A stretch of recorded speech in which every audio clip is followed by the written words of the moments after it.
Attention Talking Simpsons listeners, we have a new podcast miniseries exclusively on Patreon right now. For $5 and up subscribers at patreon.com/TalkingSimpsons, you get Talk King of the Hill Season 2, Part 1. That's right, we're returning to King of the Hill once again, putting out 11 new episodes covering the first half of the show's second season. Again, that is patreon.com/TalkingSimpsons. Be there or be not right. Cartoons from present and the past. Every week will be an animated bash. What a cartoon! What a cartoon! Maybe a short but mostly shows. We'll talk, we'll analyze, exploring as we go. What a cartoon! What a cartoon! What a cartoon! What a cartoon! Hello, everybody, and welcome to What a Cartoon, recorded within a soundproof asbestos submarine. I'm one of your hosts, the Scottish Terrier smuggler, Bob Mackey, and this is an audio exploration of every cartoon ever. Who is here with me today? Hey, it's Henry Gilbert, and I gotta get another hat. Today's episode is the Rocky and Bullwinkle episode, Rue, Britannia. Did you hear that, Bullwinkle? Sure, they repeated it twice. Do you know what A-bomb means? Certainly. A-bomb is what some people call our program. I don't think that's so funny. Neither do they, apparently. Today's episode is a patron pick, isn't it, Henry? Yes, this is chosen by premium patron Phil, who honestly did not have a reasoning for why they picked it other than that the show is perfect, and it's one that we are overdue in covering on here. Another very important cartoon in cartoon history. It is, and going back to this, it made me realize, like, oh, I totally forgot how influential this show is. You can see it in everything that we love. Oh, and God, yeah. Now it's just been thrown to the winds. It's uploaded on random YouTube channels that apparently have the rights to it, and it's all chopped up and mangled. And the year 2000 was the last year of Bullwinkle nostalgia before it became completely irrelevant. Even then, that movie came kind of late, but I feel like that was the door shutting on any interest in Bullwinkle. It was weird in the year 2000 to find out that, like, George of the Jungle was more relevant than Rocky and Bullwinkle. All, 7 episodes. Yeah, I came of age in the last true run of Rocky and Bullwinkle for it to be able to be. The Simpsons made a joke in 1990 that no kid had heard of Bullwinkle. Right. But then our childhood, it actually did become a major force. Well, a pretty big force again. The reruns were just going everywhere. There was a slight renaissance in the 90s. Yeah, which was the perfect time for also, our parents. I watched Rocky and Bullwinkle when I was 8 to 10, and that's about how old my mom was during Bullwinkle's heyday. So I think it was something for her to share with me of oh yeah, I grew up loving Bullwinkle. Let's all watch these old cartoons. And also we all get to realize together, this was deeper than I thought, or this was smarter than I remembered. What were the Bullwinkle years, 59 to 64? Was that it? 59 to 64. My mom was born in 56, so she was probably in the key demographic. And then it was in reruns forever in her childhood. Oh, yeah. Just because they stopped making new episodes in 64 doesn't mean it went away. It was endlessly syndicated, and then it was followed by a million shows that were just like it or trying to be just like it. Yeah, Rocky and Bullwinkle, the kids of the 80s and 90s, they got to see it on not just reruns on Bozo the Clown Show or whatever, but they were used as premium reruns on Nickelodeon. That is where I'm most familiar with this, and that's where I watched a lot of it. Also, I have very, very fuzzy memories of watching this in my very early youth, maybe 4 or 5. And it was too complicated for me, and I didn't really understand serialized storytelling or anything like that, where a show would continue into the next day maybe, or even the next week with these episodes. And really, before I sat down and watched it seriously, I was most familiar with Bullwinkle because of a certain sitcom character who would hold his hands up to his head and go, "Gee, Michelle, why don't you tell your old pal Bullwinkle what's wrong?" Oh, and yeah. that was more of a Barney voice, but they're kind of the same voice. But Uncle Pretty Joey, similar. You need to kill 20 seconds on Full House, have him do this, or have him talk like Popeye. But that's where I really got into Bullwinkle, or understood the concept of Bullwinkle, and then got into it with the Nickelodeon run from 92 to 96, I believe that's when it was on. We make fun of, people make fun of boy, lazy comedians today, they just sing the Darkwing Duck theme on Jimmy Fallon, and that's a joke. But Dave Coulier's entire career was, I can sort of sound like a character from my childhood. And I remember those Nickelodeon reruns being on, I could be incorrect, but I remember them being on at 7:30 p.m., which it was the gateway to Nick at Night, because Nickelodeon used to have a gateway show into Nick at Night in the 7:30 slot. You are very correct, Bob. Yes. 1992 is when it went to Nickelodeon, and it was used as the bridge show. It was like that and the Muppet Show, I remember being the like, this is for mom and dad to watch with you, and then they can watch, Mary Tyler Moore or whatever after. Yeah. And if we're talking about our personal experiences with the show, I did like it, but I also found it frustrating when I was watching these in my my tween years, I guess, because of all of the interruptions to the stories, because there are so many bumpers, there are so many intros and outros to all of these stories. There's a lot of padding. And as cartoons were getting better in the 90s, I was a little frustrated with that element of the show. Now look, yes, there's so much padding. There's so many repeated introductions to the shows. I remember what show I'm watching. I don't need 4 title cards. I guess it comes from a time when kids were dumber and they needed to be reminded of things, but also it was filler to animate less each episode. I was trying to think back why they didn't bother me as much. And I think it's because the first way I watched Rocky and Bullwinkle, it was, I would bet, I watched the Chicago Bozo show on WGN on cable at like 6 or 7. And on that show, he would play Rocky Bullwinkles, but just a 5-minute chunk of one part and one intro. And then the next way I'd watch Rocky and Bullwinkle would be on the Disney home video released packages of the episodes, which basically cut together a random mismatch of bonuses in between storylines, and you'd get a complete storyline on like an hour or 90-minute tape. And in both those cases, it's all chopped down, so I didn't have to see it. I didn't see all the filler until those Nickelodeon reruns. And even then, they had to cut out probably a minute of that filler to fit in the commercials. So only now, watching the DVD or YouTube versions, I see it's like, this is like literally 4 minutes of filler. Like, what? They have an opening for Rocky and Bullwinkle, and then they're like, well, we also need to have an opening for just the Rocky segment. And both times, too. We need a The End title card. Yeah. One other thing that made me think of things we've done in the past for the show is that so much of Ren and Stimpy is also Rocky and Bullwinkle.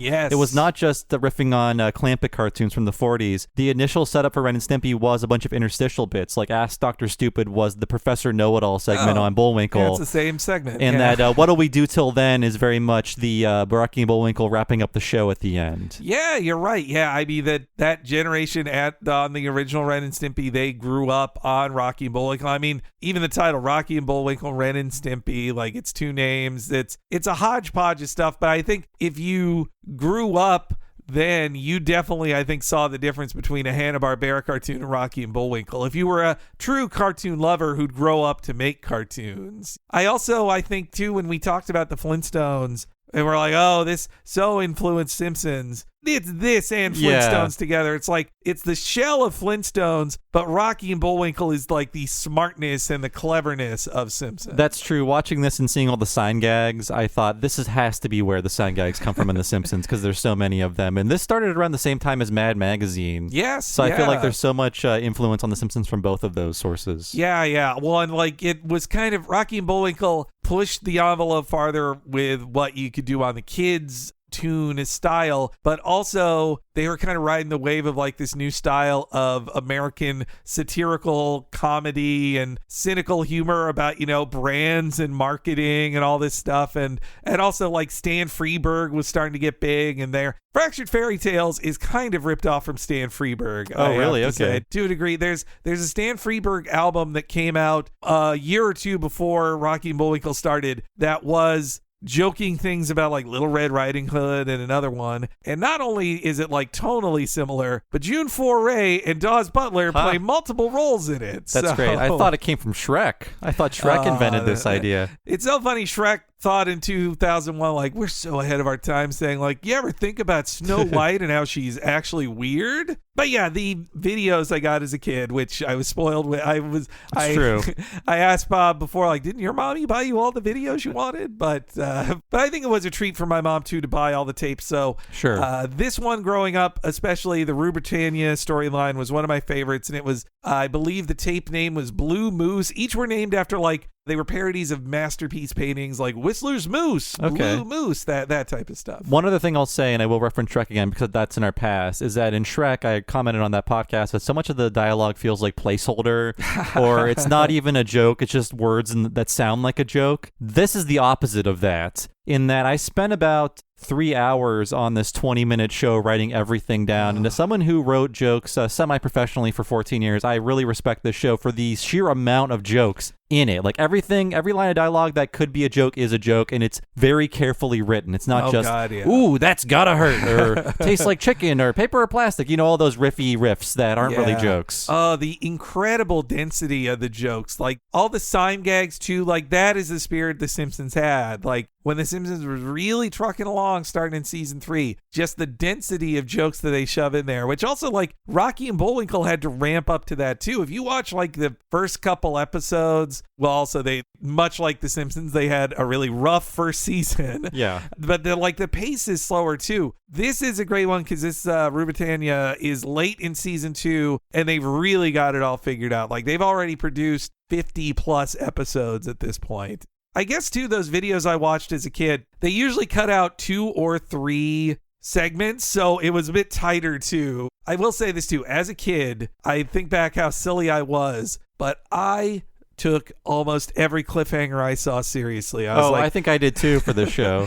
Every Rocky and Bullwinkle, I just thought, this time they're really going to die. I just don't know how to get out of it. When every time they get out of it is the silliest way ever of getting out of it that should tell you to not be worried about it. And it's very flippant about how nothing really matters. Yes, yeah. But the same worked with me on the Batman Adam West show. Every time I watched it, like Batman and Robin are doomed this time, I would be very stressed out about it as a child. That was another reason I was really, really pulled into it. Okay, so the history of Rocky and Bullwinkle. Honestly, I'm going to have to do this a bit like the Flintstones one, where I'm going to just have to talk about what led to it and some of its popularity, and then be like, we got to just do another one some other time because it is so dense, the history of Rocky and Bullwinkle. You have a book, right? Yes, yeah. I want to give a huge tip of the hat to my main source on this history, though I found some other interviews and stuff out there, but then when I found the interviews, like a vintage interview with some of the creators, I realized, I already read that quote in this book because that guy cited it. But the book is from the year 2000, called The Moose That Roared by Keith Scott. No relation to co-creator of the show, Bill Scott. Oh, really? Okay. Yeah, but he's actually an Australian guy who fell in love with American cartoons to the point that he became a professional voice actor, and in the year 2000, he was the pick for the inheritor of the roles of Bullwinkle, narrator, and others for any new Rocky and Bullwinkle stuff. But he also did a ton of research. He knew Jay Ward, Bill Scott, all the actors for decades, and did his own interviews with them if they were still alive, or did a bunch of research if they had passed since. And it is a very complete story of it. Is it a complete story made by a guy who is friends with the people who were then living? Yes, it is. But there's some stuff in there like, that's a little harsh. I'm surprised that's in there. There's including one I'll bring up about a fractured fairy tale character when we get to that in the second half, that I'm like, wow, the year 2000 was a different time when they felt comfortable printing that word in this book. Oh, wow, here. okay. I think I might know what it is. You might. But yes, if you want to learn, I asked our animation history pal, Thad Komorowski, I was like, is this the right book? And he's like, this is the book on Bullwinkle history. Like, there's no better book that will tell you the history of Rocky and Bullwinkle and all the other Jay Ward productions. So yes, as that book taught me, the real story is about the two creative leads on it, Jay Ward and Bill Scott. And both were born in 1920, so they had childhoods in the Depression, and they served in World War II. They are the greatest generation, Bob, and we must respect them. It's true. They fought in war so they can make Bullwinkle. That is so funny that they're like, these Nazis might kill me, but when I get back, I'm going to talk about how silly that moose is. You have to see men die to make cartoons this good. I don't think either saw any action, okay. I'll say. But yes, so Let's start first with Jay Ward. He is a native of right where we're recording this, Berkeley, California. Hooray. I think there's some Ward named estates. If you were to go over to the college, you'd be like, oh, it's Jay Ward Building or Oh, Jay really? Ward Library. I should Like, explore. It's a very nice campus. It is really nice. I haven't walked on it I walked on it like twice when visitors came. You never do it until you got company. Okay, so born in Berkeley, grew up here. The first offices of his production company were based in Berkeley before they relocated to Los Angeles. Bullwinkle is named after a now closed auto dealership that was in Oakland. When I saw the addresses that were in the book, I was like, I could walk there. Like, it'd be a couple mile walk. And don't try to dox me, but I'm just saying I could get there. If you put together all the clues, you can find Henry's apartment.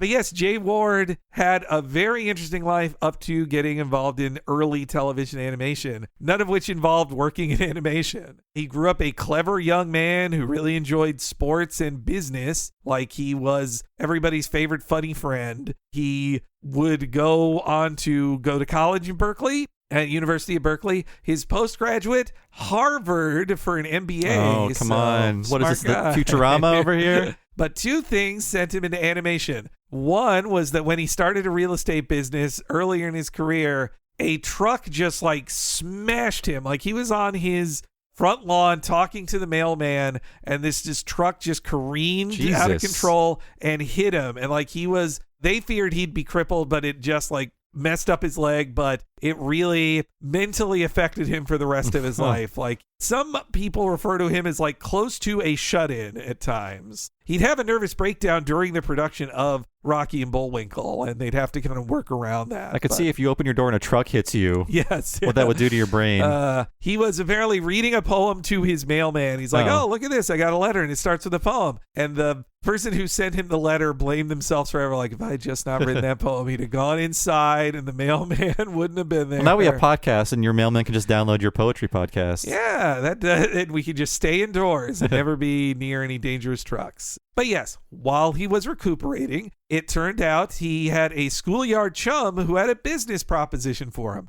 That young friend of his who they'd gone to school together in University of Berkeley, his name was Alex Anderson, and he was connected to the animation world in that he had an uncle who was one of the top producers at Terry Toons, the Mighty Mouse factory. And that's Alex Anderson worked on some Golden Age Mighty Mouses. And Anderson thought, oh, there's this TV thing going on. Then they're replaying, all of these theatrical cartoons. I should make a cartoon for TV. He pitched that at Terry Toons, and they said, our distributor will kick us to the curb if we start going on TV. We can't do that. But you should start up your own thing. And he had some assistance from his Terry-related relatives. I was actually just listening to Thad's podcast, Cartoon Logic, and they were covering the latter era Bugs Bunny cartoons, which aren't very good. Mm-hmm. And he was saying on that podcast that at that time, Warner, their budgets were being crunched, and they were feeling a lot of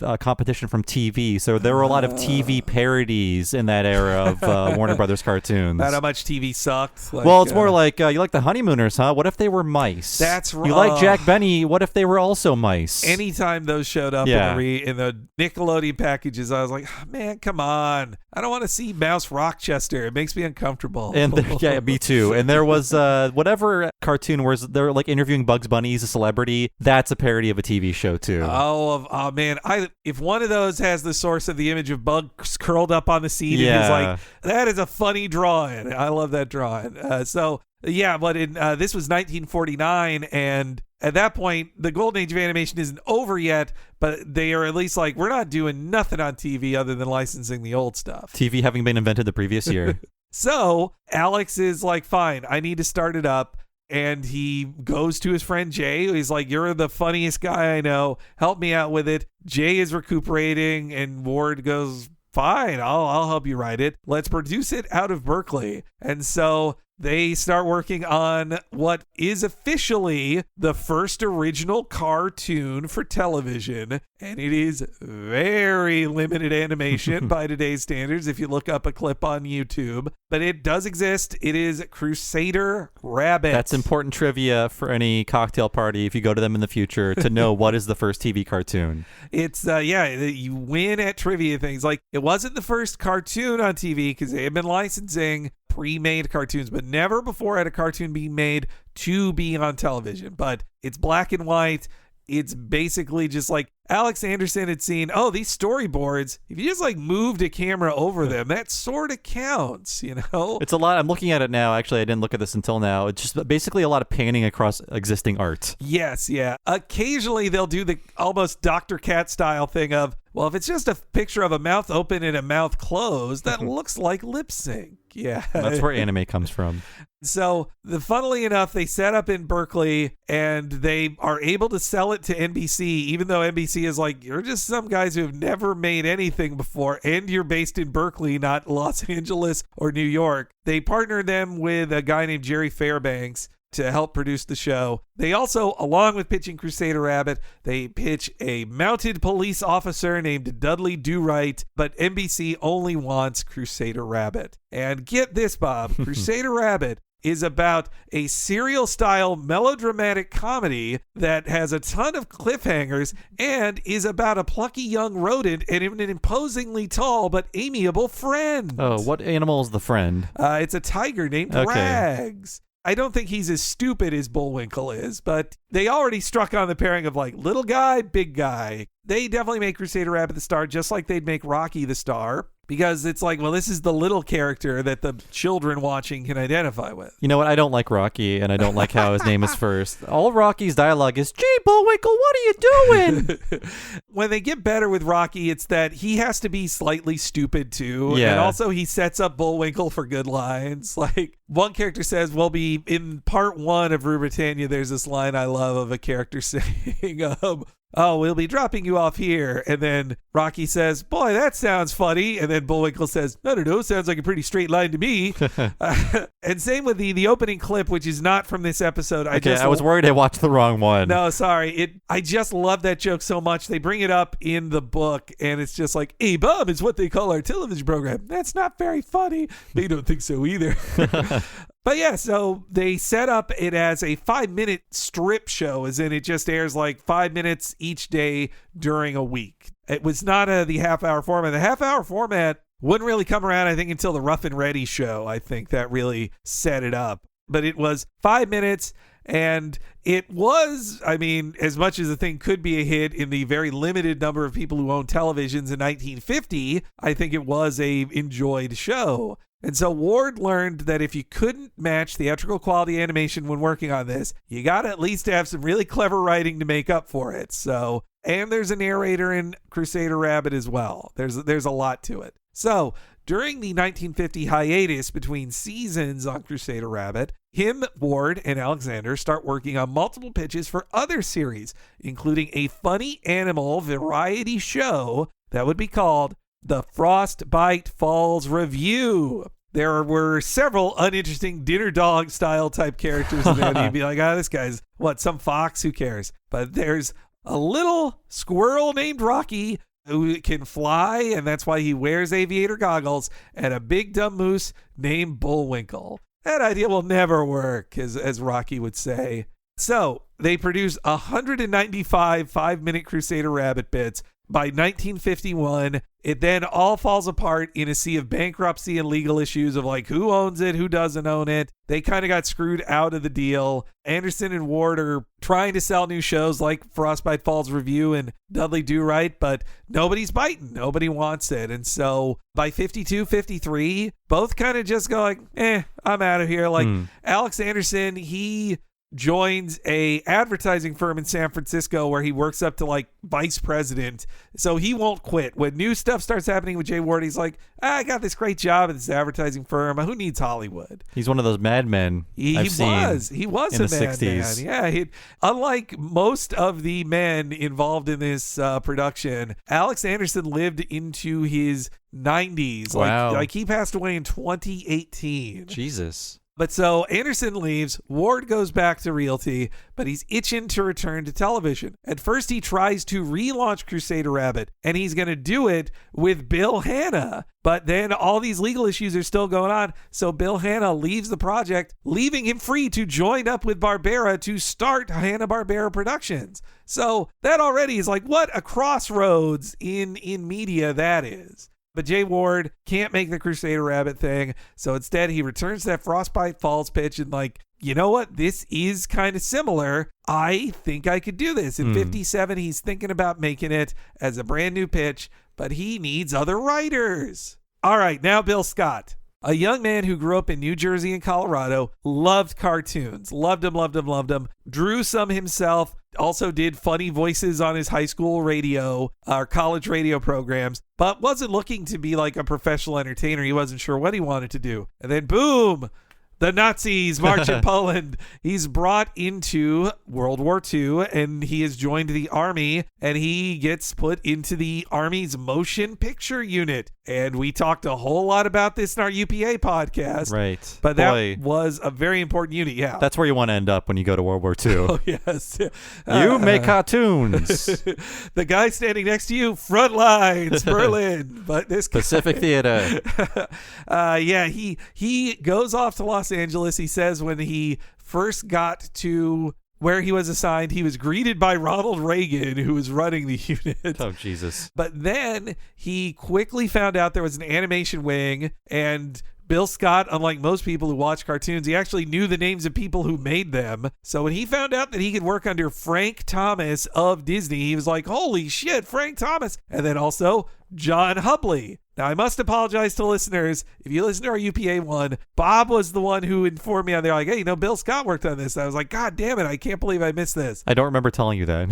On Rudy Toot Toot, he's in the credits, and you're like, oh, yeah, look at Bill Scott. I was like, yeah. But yeah, so I saw multiple interviews. They say Bill Scott was on the left, Jay Ward was on the right, but they met in the middle for this comedy. And Jay Ward and Bill Scott befriended a lot of the other cartoonist lefties in that production unit, including John Hubley. He worked a ton under him, who was a major guy in UPA. Listen to our UPA podcast about Gerald McBoing Boing and Rudy Toot Toot. He also worked under Chuck Jones. He got to know Chuck Jones there. In 44, Bill Scott was one of the people helping out with the proto-UPA propaganda piece for FDR, Hell Bent for Election. He worked on that too. And so after the war, he's like, I'm not leaving cartoons. I am not re-enlisting.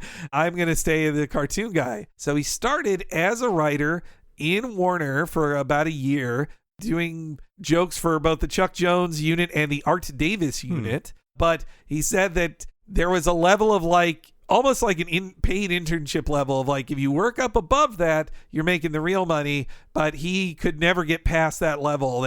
For some reason, even though he was a very funny guy. Then he said he did a bunch of propaganda for corporations he hated. He's like, God, I hate this. All these people who work here are the worst pirates and robber barons in the corporate world. I hate them. If you wonder why there's so many jokes in Rocky and Bullwinkle about stupid idiots in boardrooms, that's because Bill Scott had to work with all of them, which I have to say, I have a real heart for him there. He said like every time he complained, they just shoved more money in his mouth, but eventually he just couldn't take it anymore, making things for like, oil companies and whatnot. So then he went back to working in Hollywood. He worked on Bob Clampett's Time for Beanie puppet show, not the animated one that came later, but the puppet show version. And then he moved over to UPA, where he worked on a couple of the early Magoo shorts, not the very first one, but I think second and third. The Gerald McBoing Boing, he worked a lot on that, which you can see a lot of the Jay Ward House style in Gerald McBoing Boing as well. Narrator, blank backgrounds, a storytelling kind of style.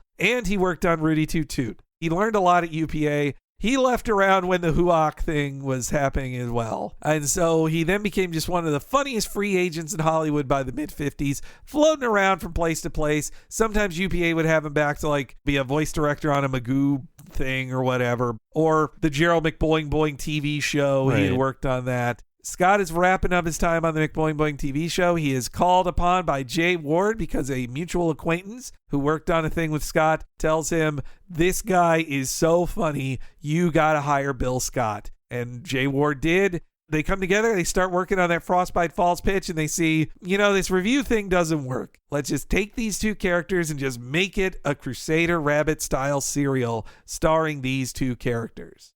And they had this concept there already, and Alex Anderson designed the characters. They already existed before then, though Bill Scott, as an artist, he's more known as a writer and voice actor, but he did draw stuff. Like there's some kooky drawings that I saw where like, oh, this is his design. That's how funny Boris Badadoff looks. That's him or whatever. Even though the animation is technically bad, I do enjoy the drawings themselves. Yeah, and they're so Mad Magazine too. Yeah, and it's very much like Ren and Stimpy in that Bullwinkle can look different in every shot.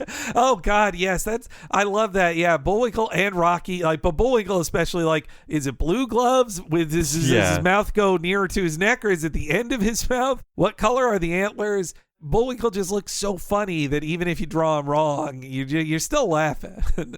So yeah, they credit a lot of the shaping of what Rocky and Bullwinkle became to Bill Scott. Like, he's in the room saying like, no, do this with Rocky, do that with Bullwinkle. It'll be a Cold War thing. Let's do that. And we'll make fun of all these like American institutions too. Also, while doing the pitches, Bill Scott was doing Bullwinkle's voice. He's like, oh, then Bullwinkle would say, blah, blah, blah, blah. That's when Jay Ward thought to himself, this guy is fucking hilarious. This guy should just be Bullwinkle. So they figured out what they're going to do with Rocky and Bullwinkle. They're going to make a 5-minute pitch video for a Rocky and Bullwinkle short. And they're envisioning it as just like Crusader Rabbit, where it's a 5 minutes a day, 5 days a week type thing. They pull together for the short pilot that they're going to try and sell to networks. They get together legends like Paul Frees, William Conrad, and June Foray. Now, William Conrad, I know because if they did a fat joke on Mystery Science Theater, it was usually saying, oh, that's William Conrad's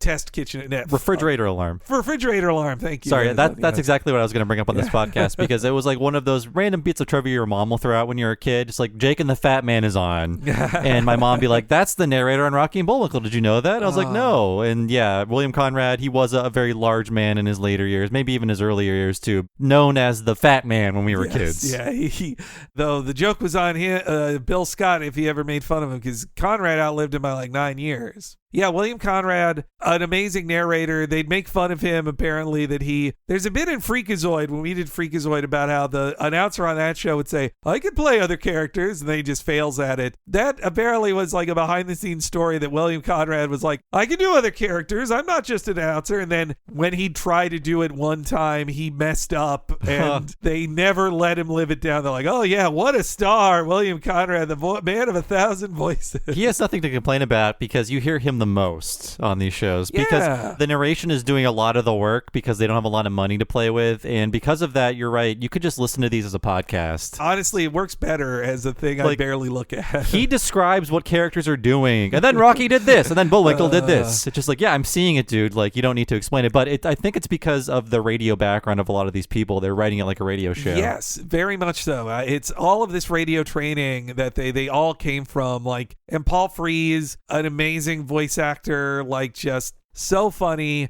so good at everything. He, as the voice introducing you to like the Haunted Mansion, is one of my favorite things in a ride. Like, just hearing him like, there's always my way. Like, God, so good. But he can be that type of voice, but he can also just go like, nah, I can be a crazy voice. I'm the crazy bumpkin. I'm like, him and Bill Scott, apparently, like they had like almost a one-upsmanship thing. Just like, no, oh, he's this guy, then I'll do this guy. They worked so well together. Like with the Moon Men you'd see in season 1, Gidney and Cloyd, Paul Frees did one voice, and then Bill Scott, in reaction to it, like, well, then the funny voice to go with it would be this voice. They really like effeminate British voices on this show. Oh, they do, yeah. I say, Dudley Do Right, I'm taking a bath. Oh, come on now. And of course, June Foray, like, what more can you say about her? Like, God, I love her so much. She was the greatest voice actor. Almost made it to 100, and she was on the first produced Simpsons episode as a tribute to this show and her. It was an intentional torch passing, which really paid off. June Foray, she tells a very funny story of how she was cast, that she'd never worked with Jay Ward before. She'd been already cast in so many things. She was working at Disney and Warner and a lot of radio shows, that Stan Freberg album. And she says that she didn't normally drink at lunch, but Jay Ward had like a 4-martini lunch with her. and by the end of it, she's like, I'll do it for free. I love it. Yeah.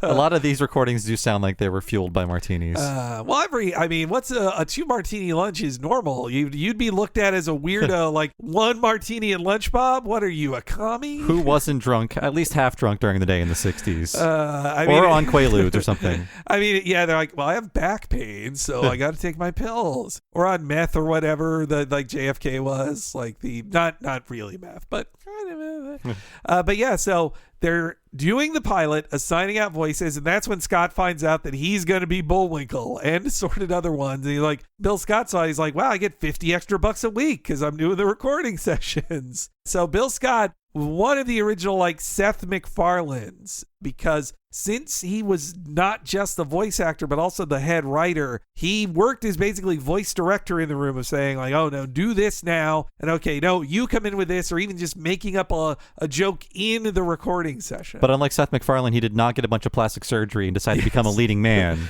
Yeah, he was like, nah, I'm a fat guy with glasses. That's me, Bill Scott. Yeah. This is when cartoon people knew their place. I guess, Walt Disney did do Mickey Mouse, so he's the first Seth MacFarlane. But still, to think in the 60s, that the creator of the cartoon doing the voice, like now it is a very normal thing. But even in the 90s, it wasn't, it was seen as special. Like, oh, John Kay does Ren, or Mike Judge does everybody in this cartoon. But Bill Scott was doing it in 1959. So they got the pilot recorded. They were working with artists such as Len Key and Alan Sheen and a bunch of other UPA vets. I mean, looking at this, you can see like, oh yeah, this is a lot of UPA. Soul is in here. A lot of the techniques they learned are being used in the more cost-effective way to still get a ton of personality and comedy into it. Especially in the Fractured Fairy Tale segment where the characters aren't even colored in and the backgrounds are just like, well, here's a prop against just a sea of one color. Those are the most UPA-ified ones, yeah. So, by March 1958, they've got together this story reel for Rocky the Flying Squirrel, and they are going to be pitching it to sponsors and networks. There were a couple health scares for Ward throughout 1958, which made it hard for them to secure a deal, and they were really hoping to just sell just that, like they did Crusader Rabbit. But then they finally find a sponsor, or their main sponsor. They also had Tootsie Roll, but their main sponsor was General Mills Cereal. And General Mills Cereal in 1958 was feeling the squeeze because what's the number one kids cartoon? The Huckleberry Hound Show, sponsored by Kellogg's. This is when we get to the real meat of this podcast, the cereal conspiracy of the post-war era, in that children's entertainment, it was made possible via the idea of breakfast. Yep. Because there were all these new families having children, and they wanted to put in their brains, what's the most important meal of the day? Breakfast. And it's just loaded with sugar, and you just shove it in a kid's mouth. Yes. Yeah. I was looking at some of these old cereal commercials you were sending me, Henry, and it was just like, it's just what kids need in the morning. Carbs and sugar. Yes, yeah. And make sure you put on some whole fat, just dump whole fat milk. In fact, put buttermilk on your sugary, carby cereal. Yes, yeah. Why not? It's a delicious thing in every golden O. When you watch those commercials that starred Rocky and Bullwinkle for cereal, you see that like once the mascots stopped doing it, that's why cartoon mascots were invented for cereals, because they lost Huckleberry Hound or Snagglepuss or Rocky and Bullwinkle to just be on the box to say, I'm that character, buy that. Instead, they just hire like, oh, Tony the Tiger, They invent Tony the Tiger. They had interviews. or the Trix Rabbit or whatever. By the way, I learned a lot about the cereal conspiracy by our friend Pop Arena at the Pop Arena YouTube channel. He did an episode about Mr. Wizard. Mr. Wizard was allowed to happen because Quaker Oats let it happen. I didn't know. I forgot that. That's right. He was propped up by big cereal too. It's always, all these things only happen because of cereal. It's so funny. And we were told that as kids too. You know what? Every meal is important, not just breakfast. Yeah. Now, honestly, as I'm trying to lose weight, I kind of skip breakfast most days. Like, I don't eat from like 8 p.m. to like 1 p.m. and it does help with weight loss. And plus, then I can just have like, I wouldn't say indulgent, but a bigger dinner where I can just be like, I didn't eat anything else today. I'll have fried rice for dinner. I am more about efficiency in that whenever you see the balanced breakfast, which I don't think they have anymore on TV in the commercials, where it's just a banquet. It's a banquet of food. It's probably like a 3,000 calorie breakfast the child is eating. For me, it's just like I can just eat a protein bar very quickly, and then I can spend more time on lunch and dinner. protein or getting Yeah. good things in my body. But no, efficiency. Get that protein log in me. I mean, I love carbs and sugar for sure. I mean, Don't get me everybody wrong. does. Yeah. You think of those complete breakfasts of like, you're already eating a big pile of carbs, and they're like, no, buttered toast as well with it. It's a glass of milk, a glass of orange juice, a bowl of cereal, eggs, bacon, a slice of country ham, toast. I don't know, grits too? May as well have grits. Have those too, yeah. But yes, so because Kellogg's was getting so successful with Huckleberry Hound, General Mills needs their own thing. And here's J. Ward Productions with their funny cartoon characters. And while they're actually a brand new studio, the Crusader Rabbit background, and on top of that, General Mills just liking their style, they decide to go with them. They're like, you know what? All right, we want to have this show. But they also are like, they feel Huckleberry Hound is a hit at 30 minutes. This has to be a 30-minute show. We don't want a 5-minute strip show. We want a 30-minute show in the same style, which also meant they're going to need side characters and other things because Rocky and Bullwinkle at the pace they go at cannot work for 30 minutes straight. Also, this closeness with cereal would be why a big thing that floated J. Ward Productions for decades after they stopped selling new shows was the invention of Cap'n Crunch or the Trix Rabbit, or, well, Rocky and Bullwinkle invented the Trix Rabbit, but it was those commercials. Like, we had pretty much been done with that era of Cap'n Crunch when it was our childhood, but you watch the classic ones with, like, Cap'n Crunch is the Dawes Butler voice, and he sort of looks like Jay Ward, and then on top of that, you've got Jean Lafitte. Like, that's Snidely Whiplash right there, just French, the French Snidely Whiplash. Oh, and Quisp. They invented the Quisp guy, too. Put that back on shelves. Another key to selling Rocky and Bullwinkle, though, was the proposition that they would be cheaper to make because, well, it wasn't called outsourcing back then. It was called runaway productions. And it was a then novel concept of, instead of making it expensively in Los Angeles, you send it to a place where labor is cheaper. And the hardest part of the job, or the most labor intensive but least skilled, can be handed to people you pay dog shit. Which, you know, the more I think about the outsourcing situation, especially in the 60s, oh man, it's like, there's some stuff I hear later in the book where Bill Scott or Jay Ward says, man, we were so disappointed with that first stuff we got outsourced. I'm like, you're paying nickels to people to paint cells. What the fuck do you want? Like, I do want to interrupt to let you know that Quisp is currently available. It seems to be marked up a bit in that one box is around $9 on Amazon, but you can buy a pack of 3 boxes for $21. So I may have a box of Quisp in my house because I'm that bored. What is Quisp again? What's the description of it? Apparently, it's described as, in these Amazon reviews, yes, we're talking about this now, is who else is talking about Amazon reviews of Quisp? I dare you to find one podcast that's doing this, but it tastes like, they call it painless Captain Crunch. Oh. That's what it tastes like. And a review says 4 out of 5 stars. Quote, I gotta admit I choked on the price. $10 for a box of cereal, but I gotta say this tasted exactly like I remember and it was great. Fresh as you could ask for, just high quality all the way around. Not sure I'll do this again anytime soon, but if you're looking for a blast from the past, this is the best one I've had from a while. By Scott Brady. Thank you, Scott. And you know what? With my older mouth, I could go for painless Captain Crunch, you know? Our soft elderly mouths can't eat the crunchy cereal anymore. But enough about our mouths. I'm sorry. They wanted to outsource this animation, specifically the guys on the ad side. Bill Scott and Jay Ward kind of washed their hands of the outsourcing because they said Jay Ward, he had suffered a nervous breakdown and he wasn't making as many appearances in these meetings. So the other guys sort of got steamrolled, it sounds like, with the outsourcing production thing like planned by the General Mills guys. But it would turn out that multiple of the people who were suggesting this outsourcing plan were going to own whatever outsourcing studio they set up in another country so they could pocket the difference in the money. Great. So originally they were going to start work with a Japanese studio, but they tell the story that they went over to Tokyo to meet with the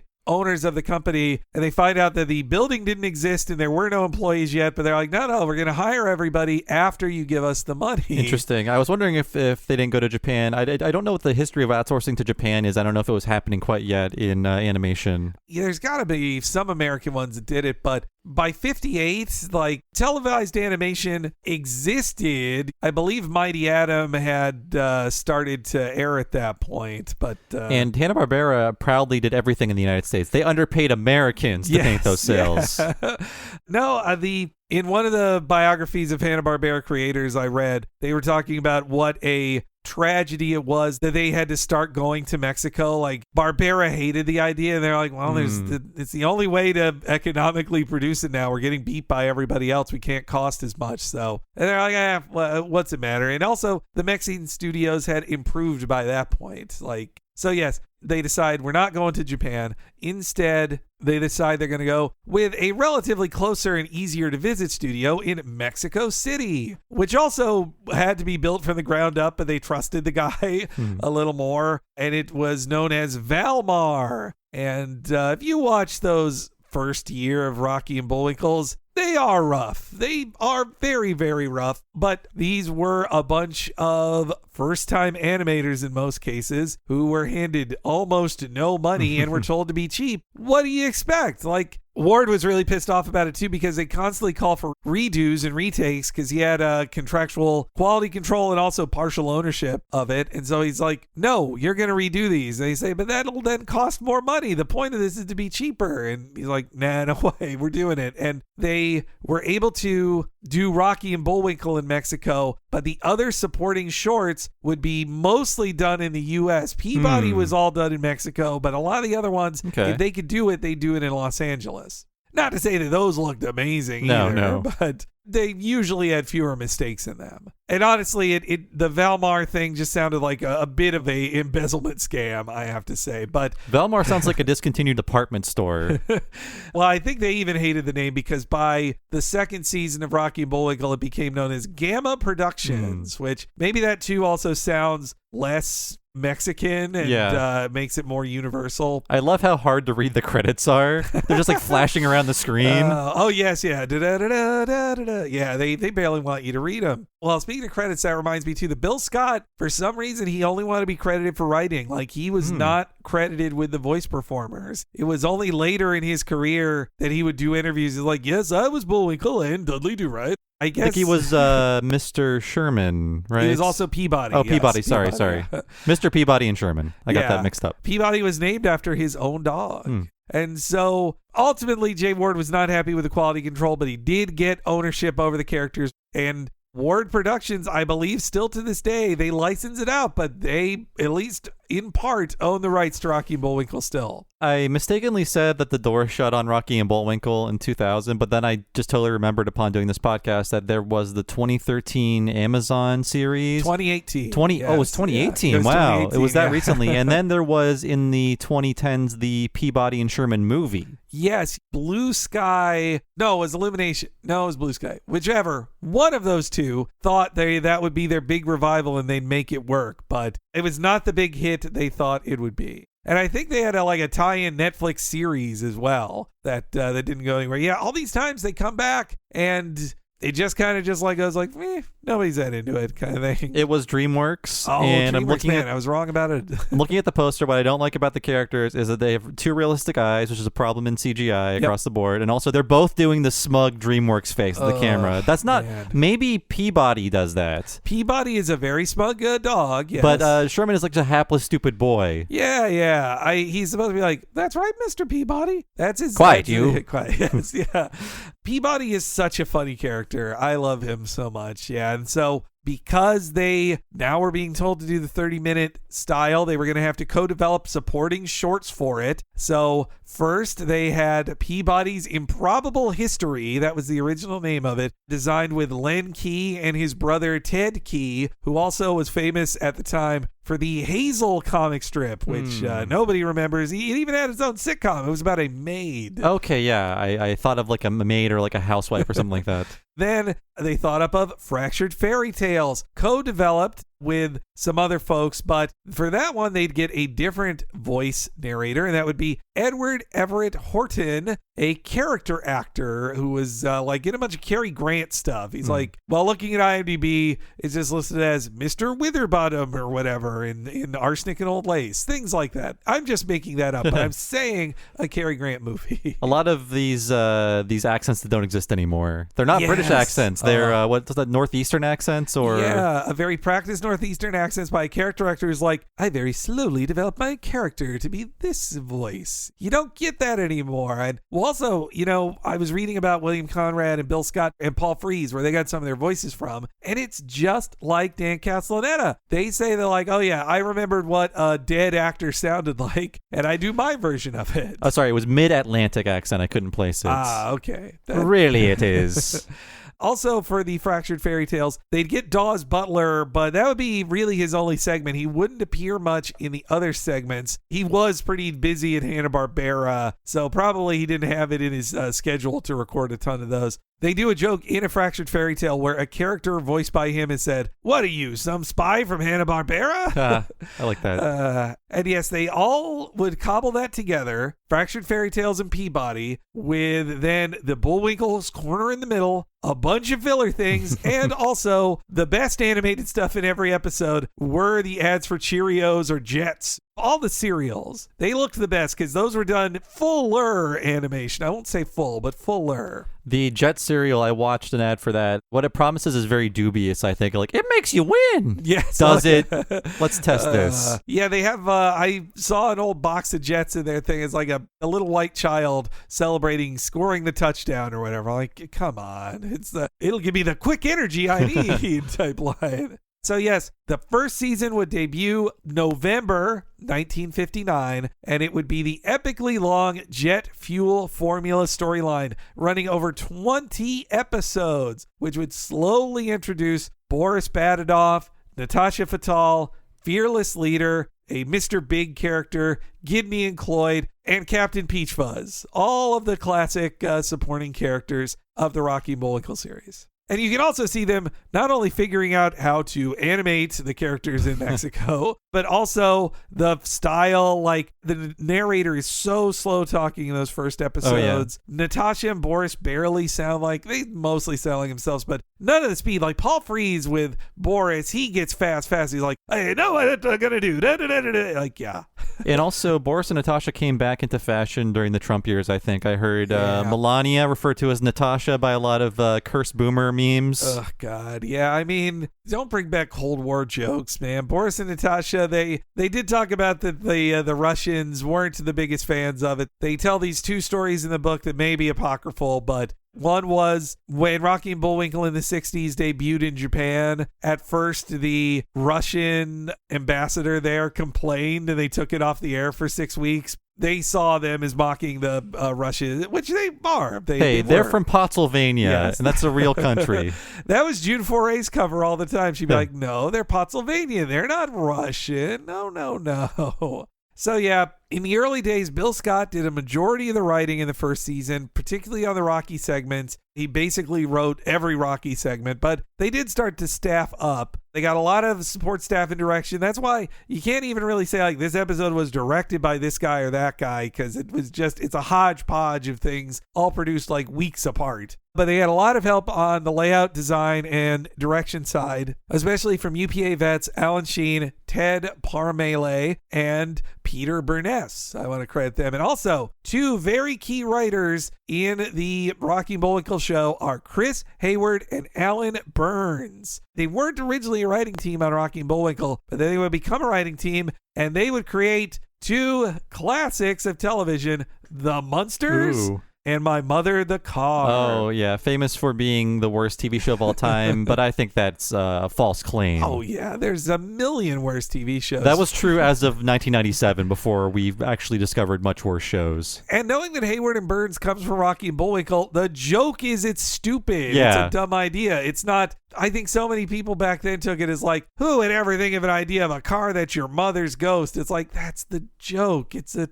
joke. But I think Alan Burns... that is where he first got into contact with a young writer named James L. Brooks. Okay, you're right. Because Hayward and Burns would separate creatively after My Mother the Car. Burns would work with the young James L. Brooks, and he would be a co-creator of the TV shows Mary Tyler Moore Show, and Rhoda. All right, yeah, I forgot. Another factoid is that My Mother the Car was James L. Brooks' first writing credit in television. Yeah. Which everyone on The Simpsons is terrified to mention, apparently, because Brooks does not like talking about it, I guess. But so, yeah, you can see the handoff here. Alan Burns works on Rocky and Bullwinkle. Oh. He helps discover James L. Brooks. James L. Brooks then is a developer on The Simpsons. All right, so they have some delays, but they debut November 19th, 1959. They're on the afternoons on ABC, playing after American Bandstand. And they become, a near to number one hit, number one even on some days. It was a big hit. It also was like a color cartoon for kids, too. It was a big deal. It's weird for me to think this was ever just for kids because it doesn't feel like that at all. And I remember when I was reading about the show in the Renaissance in the 90s in animation magazines and websites, I remember reading that for the first time it had a huge crossover appeal with adults. Yes. And it was big on college campuses. It was one of those shows, one of the first shows to be big with young adults and adults. Yeah, I think it surprised the network, though, that Bill Scott and Ward would say that's what they were going for. They wanted to have jokes that would sail over a kid's head and then hit the parent right between the ears. They wanted to be popular with adults and kids alike. And that's why also they said, like, they really typified, like, the space race. Like, the entire first story is about the space race, the Cold War, and also, like, just the JFK era of America. Like, the opening of this, of the guys in a ticker tape parade, like that just feels so of Bullwinkle the era. has been assassinated. Oh, God, you're right. Yeah. Maybe that's why they changed it later on. But yeah, there were vintage articles from like 60 of them saying, oh, we want to be smarter than Hanna-Barbera. We're not just funny animals, even though they are funny animals. But I guess, the animal stuff, it's not every segment has funny animals. It's fractured, does not half the time. And we just did the Flintstones. This is so much funnier and so much, the writing is so much better. And I respect it for not having a laugh track. And I think they didn't have a laugh track because they did not have audio equipment that sophisticated. Because listening to this with headphones on, I'm like, wow, so many sound effects are made with people's mouths on this show. So there was a laugh track for the first 4 episodes. Oh, really? Okay. And then Jay Ward was like, get this out of here and cut it from future airings. This show is so fast that laugh track would just slow it down. Absolutely. Yeah. I think they were learning a lot of that first season. And they get to the second season, bigger than ever. They get an expanded order, 52 episodes. They hope to air it twice a week. The Ward is like, there's no way we can produce enough new episodes to have 2 new episodes each week. But to fill it out, they need a couple more supporting things, which would become the rest of the supporting features that would basically be shuffled around day to day. Those would be Dudley Do Right, which also came from the Anderson days. He co-created that. And a variation on Fractured Fairy Tales that would allow them a different world to explore, Aesop and Son, which would also have Everett as the narrator of that, but a narrator who's also the character Aesop. Jay Ward has said Dudley Do Right's his favorite character he made up. And I wonder, what do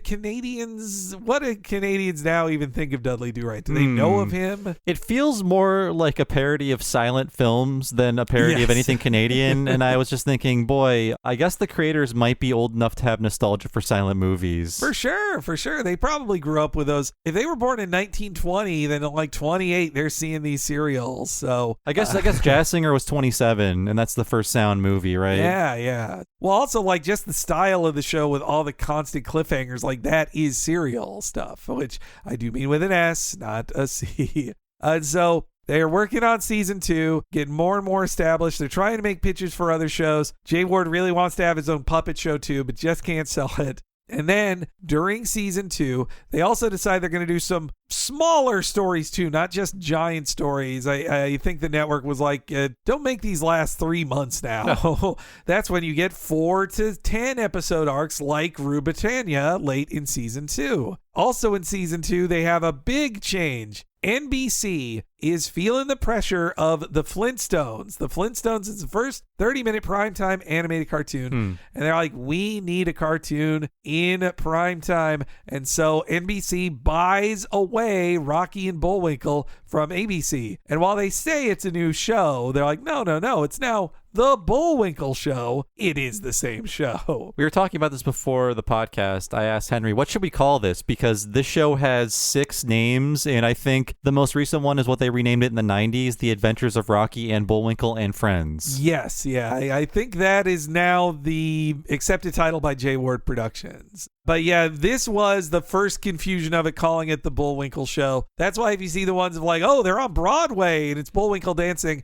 it was also them identifying that Bullwinkle is the star of this. Like, kids. He really is. Yeah, he just takes it over. Rocky is just there to give funny lines to Bullwinkle. And so calling it The Bullwinkle Show, I guess too, it's them recognizing, like, if we're doing this for adults, this is The Bullwinkle Show. There were classic lines of them in interviews at the time, like ragging on Flintstones, of saying like, Flintstones is so mediocre. Like, I'm paraphrasing. They say like, when we see Flintstones on TV, we think, oh, then we don't even have to work that hard if this is what people accept. Like, they were taking swings, man. They were going big. I had a big publicity stunt of trying to. J. Ward bought an island in Minnesota and called it Moosylvania, and did a big publicity stunt of trying to call it the 51st state. And it was going to lead up to him going to the White House and asking the president to make it the 51st state. And when he and his car showed up at the White House with their photographer, they're like, oh, what a big deal this is going to be. The Cuban Missile Crisis had just begun that day. They're like, get out of here. Get out of here right now. Bad timing.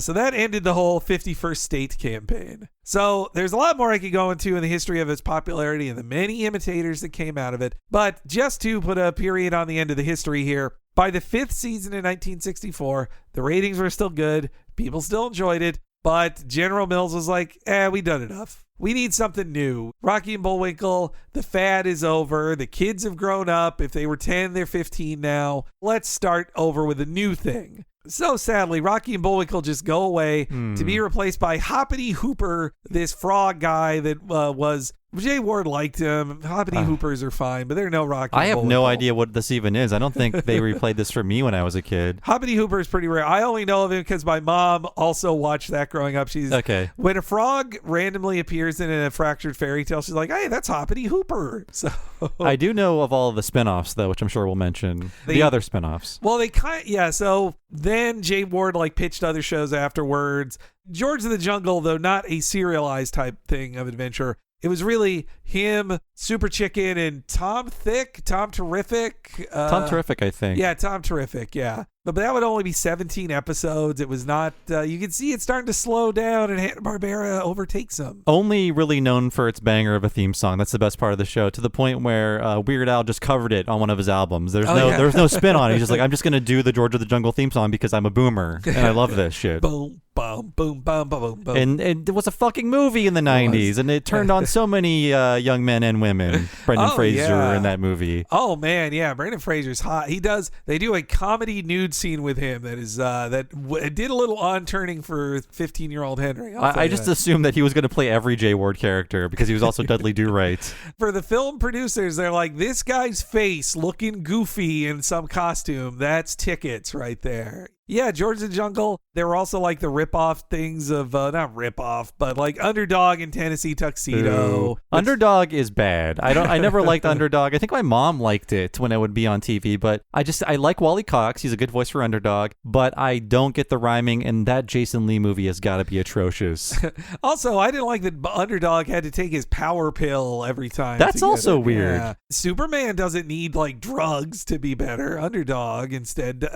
Also there's Tennessee Tuxedo. What was his deal? He had Chumley. What did they do? Well, they live at the zoo and they try to escape, and they never get let out of the zoo. And then a rich smart guy explains to them some science thing, so it counts as educational programming. I also remember some segment in that where it was some old hunter with bushy eyebrows meeting with other old men in this club and telling stories about big game hunts or whatever. Yes, the world according to Commander McBragg. Commander McBragg. You're right. Okay. Yeah. And also Klondike Cat, Tutor Turtle, The Hunter, and The King and Odie. They also did take from Rocky and Bullwinkle the style of multiple features that did not intersect, because then you could just sell Fractured Fairy Tales or Peabody or whatever as their own package. Like when I was growing up, Tennessee Tuxedos came with do-rights. Like they had Dudley do-rights in them, which tricked me into thinking Tennessee Tuxedos were better than they were because do-right was around them. I think he was attached to Underdog in whatever syndicated package I was watching, Tennessee Tuxedo. Yeah. I mean, it was just a general like slurry of content that was just, it easily fills time, like 11 a.m., just shove it in there.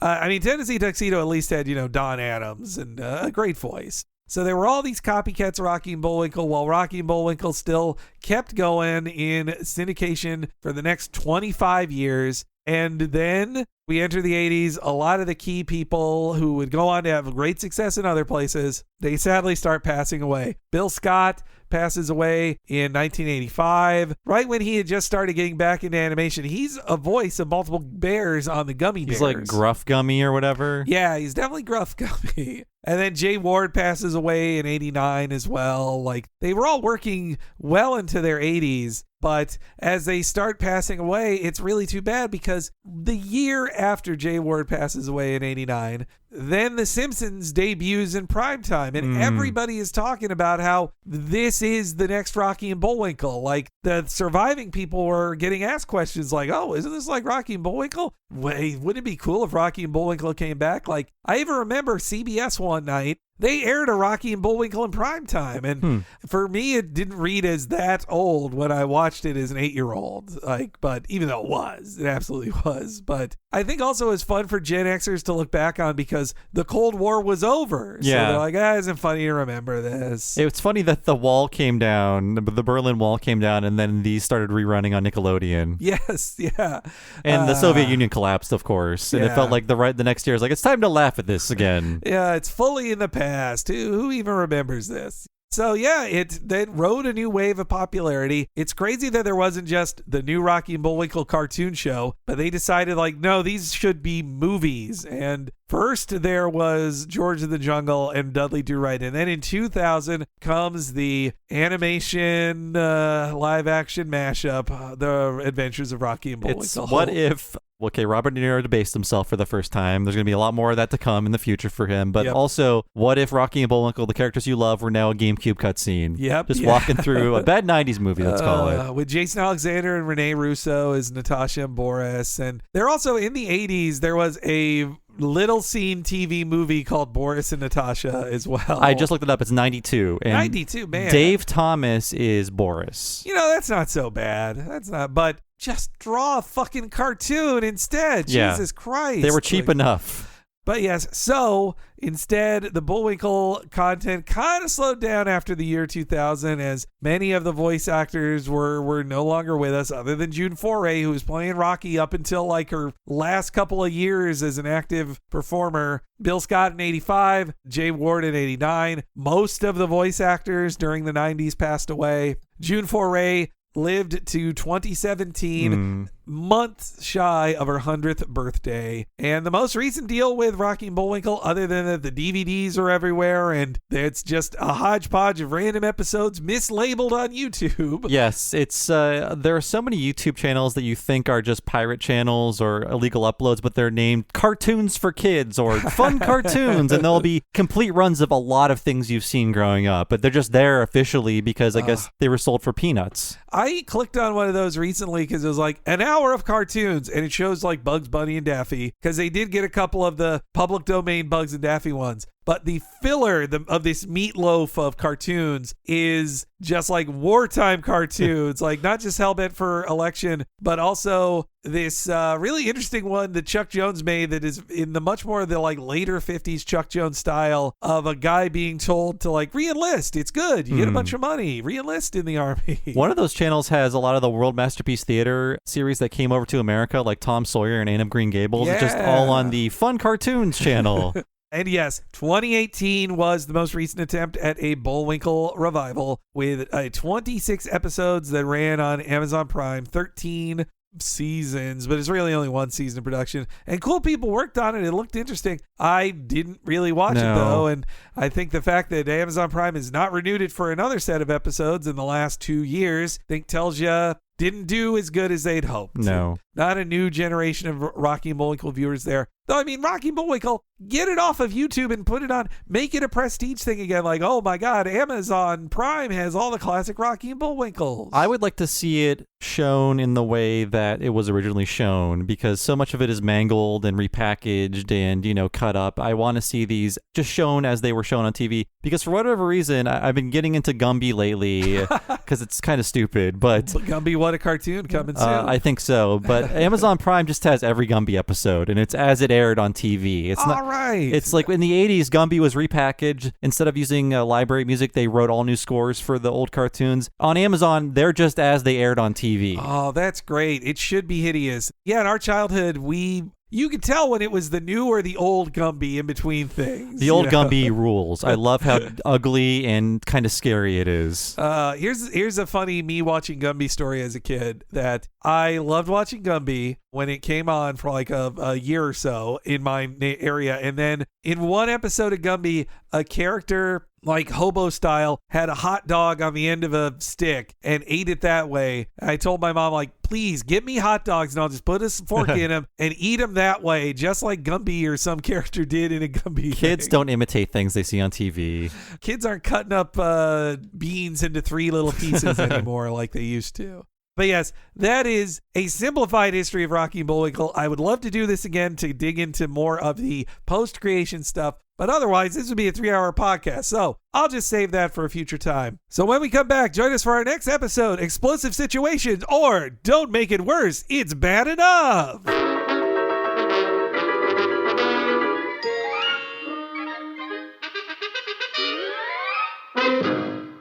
And now... Hey, Rocky, watch me pull a rabbit out of my hat. But that trick never worked. This time for sure. Presto! Well, I'm getting close. And now it's time for another special feature.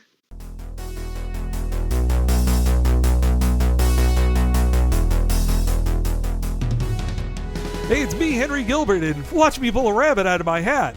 Hey, it's me, Bob Mackey, again. This time for sure.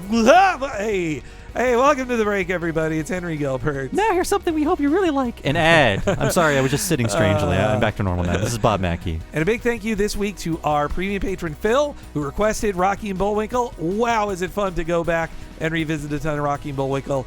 And if you want to be a really cool patron, just like Phil, you need to go visit patreon.com/TalkingSimpsons. That's right. If you go to patreon.com/TalkingSimpsons and sign up at the $5 level, you get all these episodes 1 week ahead of time and ad-free, and also access to everything behind the $5 paywall. That includes all of our limited miniseries, which to date have been Talking Critic, Talking Futurama, Talking Mission Hill, and currently we are knee-deep in the middle of Talking of the Hill Season 2 Part 1, our King of the Hill retrospective, only behind the paywall at patreon.com/TalkingSimpsons, with 100 other bonus episodes that you have not heard yet. If you're fans of us, there is so much happening on Patreon that you have not heard if you're not a patron at patreon.com/TalkingSimpsons. And there's also a $10 level. If you sign up for that, you get all the $5 stuff, but also access to one extra long podcast once a month, only for patrons of that level or higher. Yeah, Bob is talking about the What a Cartoon Movie podcast. Now, if you're on the free feed for What a Cartoon, you no doubt have seen each month that we have a little preview of it. But if you want to hear the often over 4-hour-long premium podcast we only do for our $10 and up subscribers, that's at the premium level at patreon.com/TalkingSimpsons. You are missing out on an over 4-hour-long discussion of Shrek for the 20th anniversary of Shrek, one of the most important but not great animated films there ever was. This month, if you sign up, you'll get to hear us talk about the basically forgotten Ralph Bakshi film, Cool World, one of the lesser-known live-action animation hybrid movies, and tons more. Almost 3 years worth of What a Cartoon movies we have done if you signed up, over 120 hours of exclusive podcasts, in addition to all of the $5 stuff Bob just mentioned. Films as diverse as Akira to a Goofy movie and everything in between. Please sign up today at the $10 level to check it all out at patreon.com/TalkingSimpsons. And if you've never been on Patreon before, it's so easy to sign up. And once you sign up, you're given a code. You just drop that code into whatever you use to listen to podcasts. And that way you can download our bonus podcast alongside all of your free podcasts as part of your podcasting lifestyle. And there's also a Patreon app for any smart device you might have. So you can download that app and listen to our bonus episodes that way as well. But either way you do it, it's so easy to access all the bonus content waiting for you at patreon.com/TalkingSimpsons. All right, well, I'm going to try again, Bob, so nothing up my sleeve, and back to Rocky and Bullwinkle.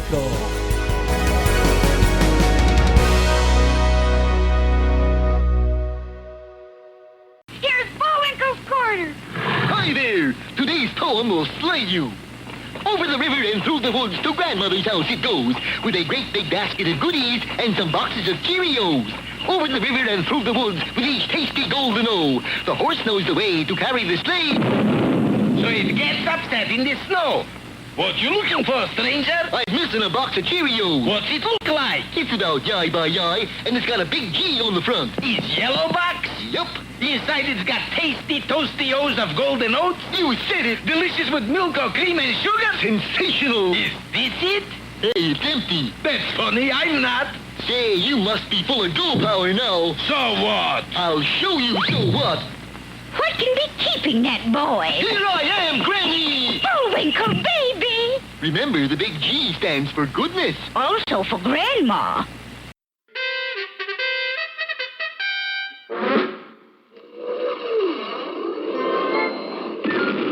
A thunder of jets in an open sky, a streak of gray, and a cheerful...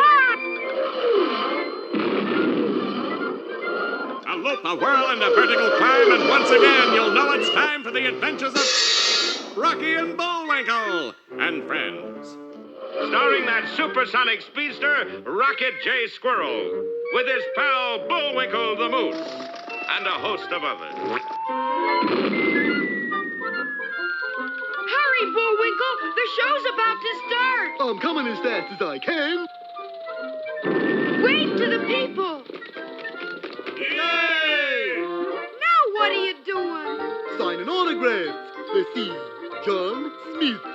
But your name is Bullwinkle. I know, but that's hard to spell.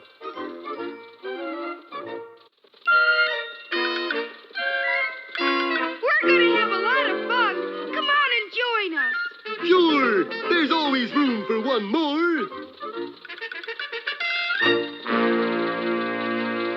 All right, we are back, and what you heard played was the Season 2 opener for Rocky and his Friends, though you can clearly tell where they edited to put in the Adventure of Rocky and Bullwinkle and Friends bit. They freeze on a weird still, and they put a superimposed video effect on it. It's so distracting. I guess it's like, no, uniformity in titling. Let's do that. But at the very least, they were lucky that they could record that from William Conrad before he passed away. So it. Oh, they did? Okay. Yeah. He died in 94, so he was still, when they took that as the formatted name in 92, they could get him. Suddenly those refrigerator alarm jokes were just not funny.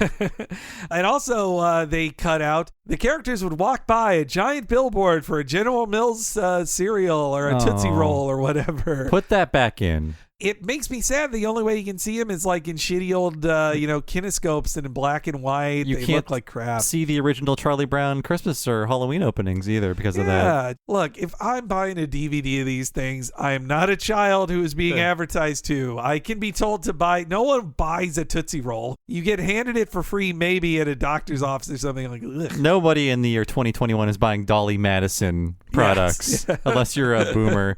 And okay, so I watch this on YouTube, and it is on YouTube, but we should tell our listeners that it's labeled strangely on YouTube. Yes, yeah. I think if you saw it on the schedule, or maybe even in the write-up for this, I'll have just the link to it because it's labeled wrong. It's called Rue Britannia episode 1 and 2 on YouTube, but it is not. It is Rue Britannia episodes 7 and 8, the finale of it. We had originally considered doing 1 and 2, but those don't have Boris Badenov and Natasha Fatal in them. And honestly, what happens before doesn't matter because they really fill you in. Just Also like Bullwinkle can't leave this mansion, and this is why. There's a couple good, really great jokes earlier in it, but I'm glad we just start with the ending, especially because we have the announcer bring us up to date every single time. So what intro did you get? The parade intro? Yeah, the parade intro of like, but your name is Bullwinkle. I know, but that's hard to spell. What's interesting about that parade intro is the villain seemingly kills the entire car full of people. And then there's another intro, the one I'm most familiar with. It's the one where Rocky climbs up the ladder and he like zooms around as Bullwinkle tries to catch him in the big bucket of water. Yes, yeah, that's why what we got to see growing up, like on Nickelodeon, they usually cut out that extravagant, like once they started airing on Nickelodeon in 92, 93, a 90-second long opening was not normal. Like instead, having the 30-second one of Bullwinkle trying to catch Rocky in a bucket of water, that is much more the normal length of an opening back then. So you can see why it just was hacked out. Like, especially that 90 seconds needs to be for commercials that are non-integrated. But isn't it funny that they cut out commercials for this because like we can't show kids these commercials, but they have more commercials now than they did then.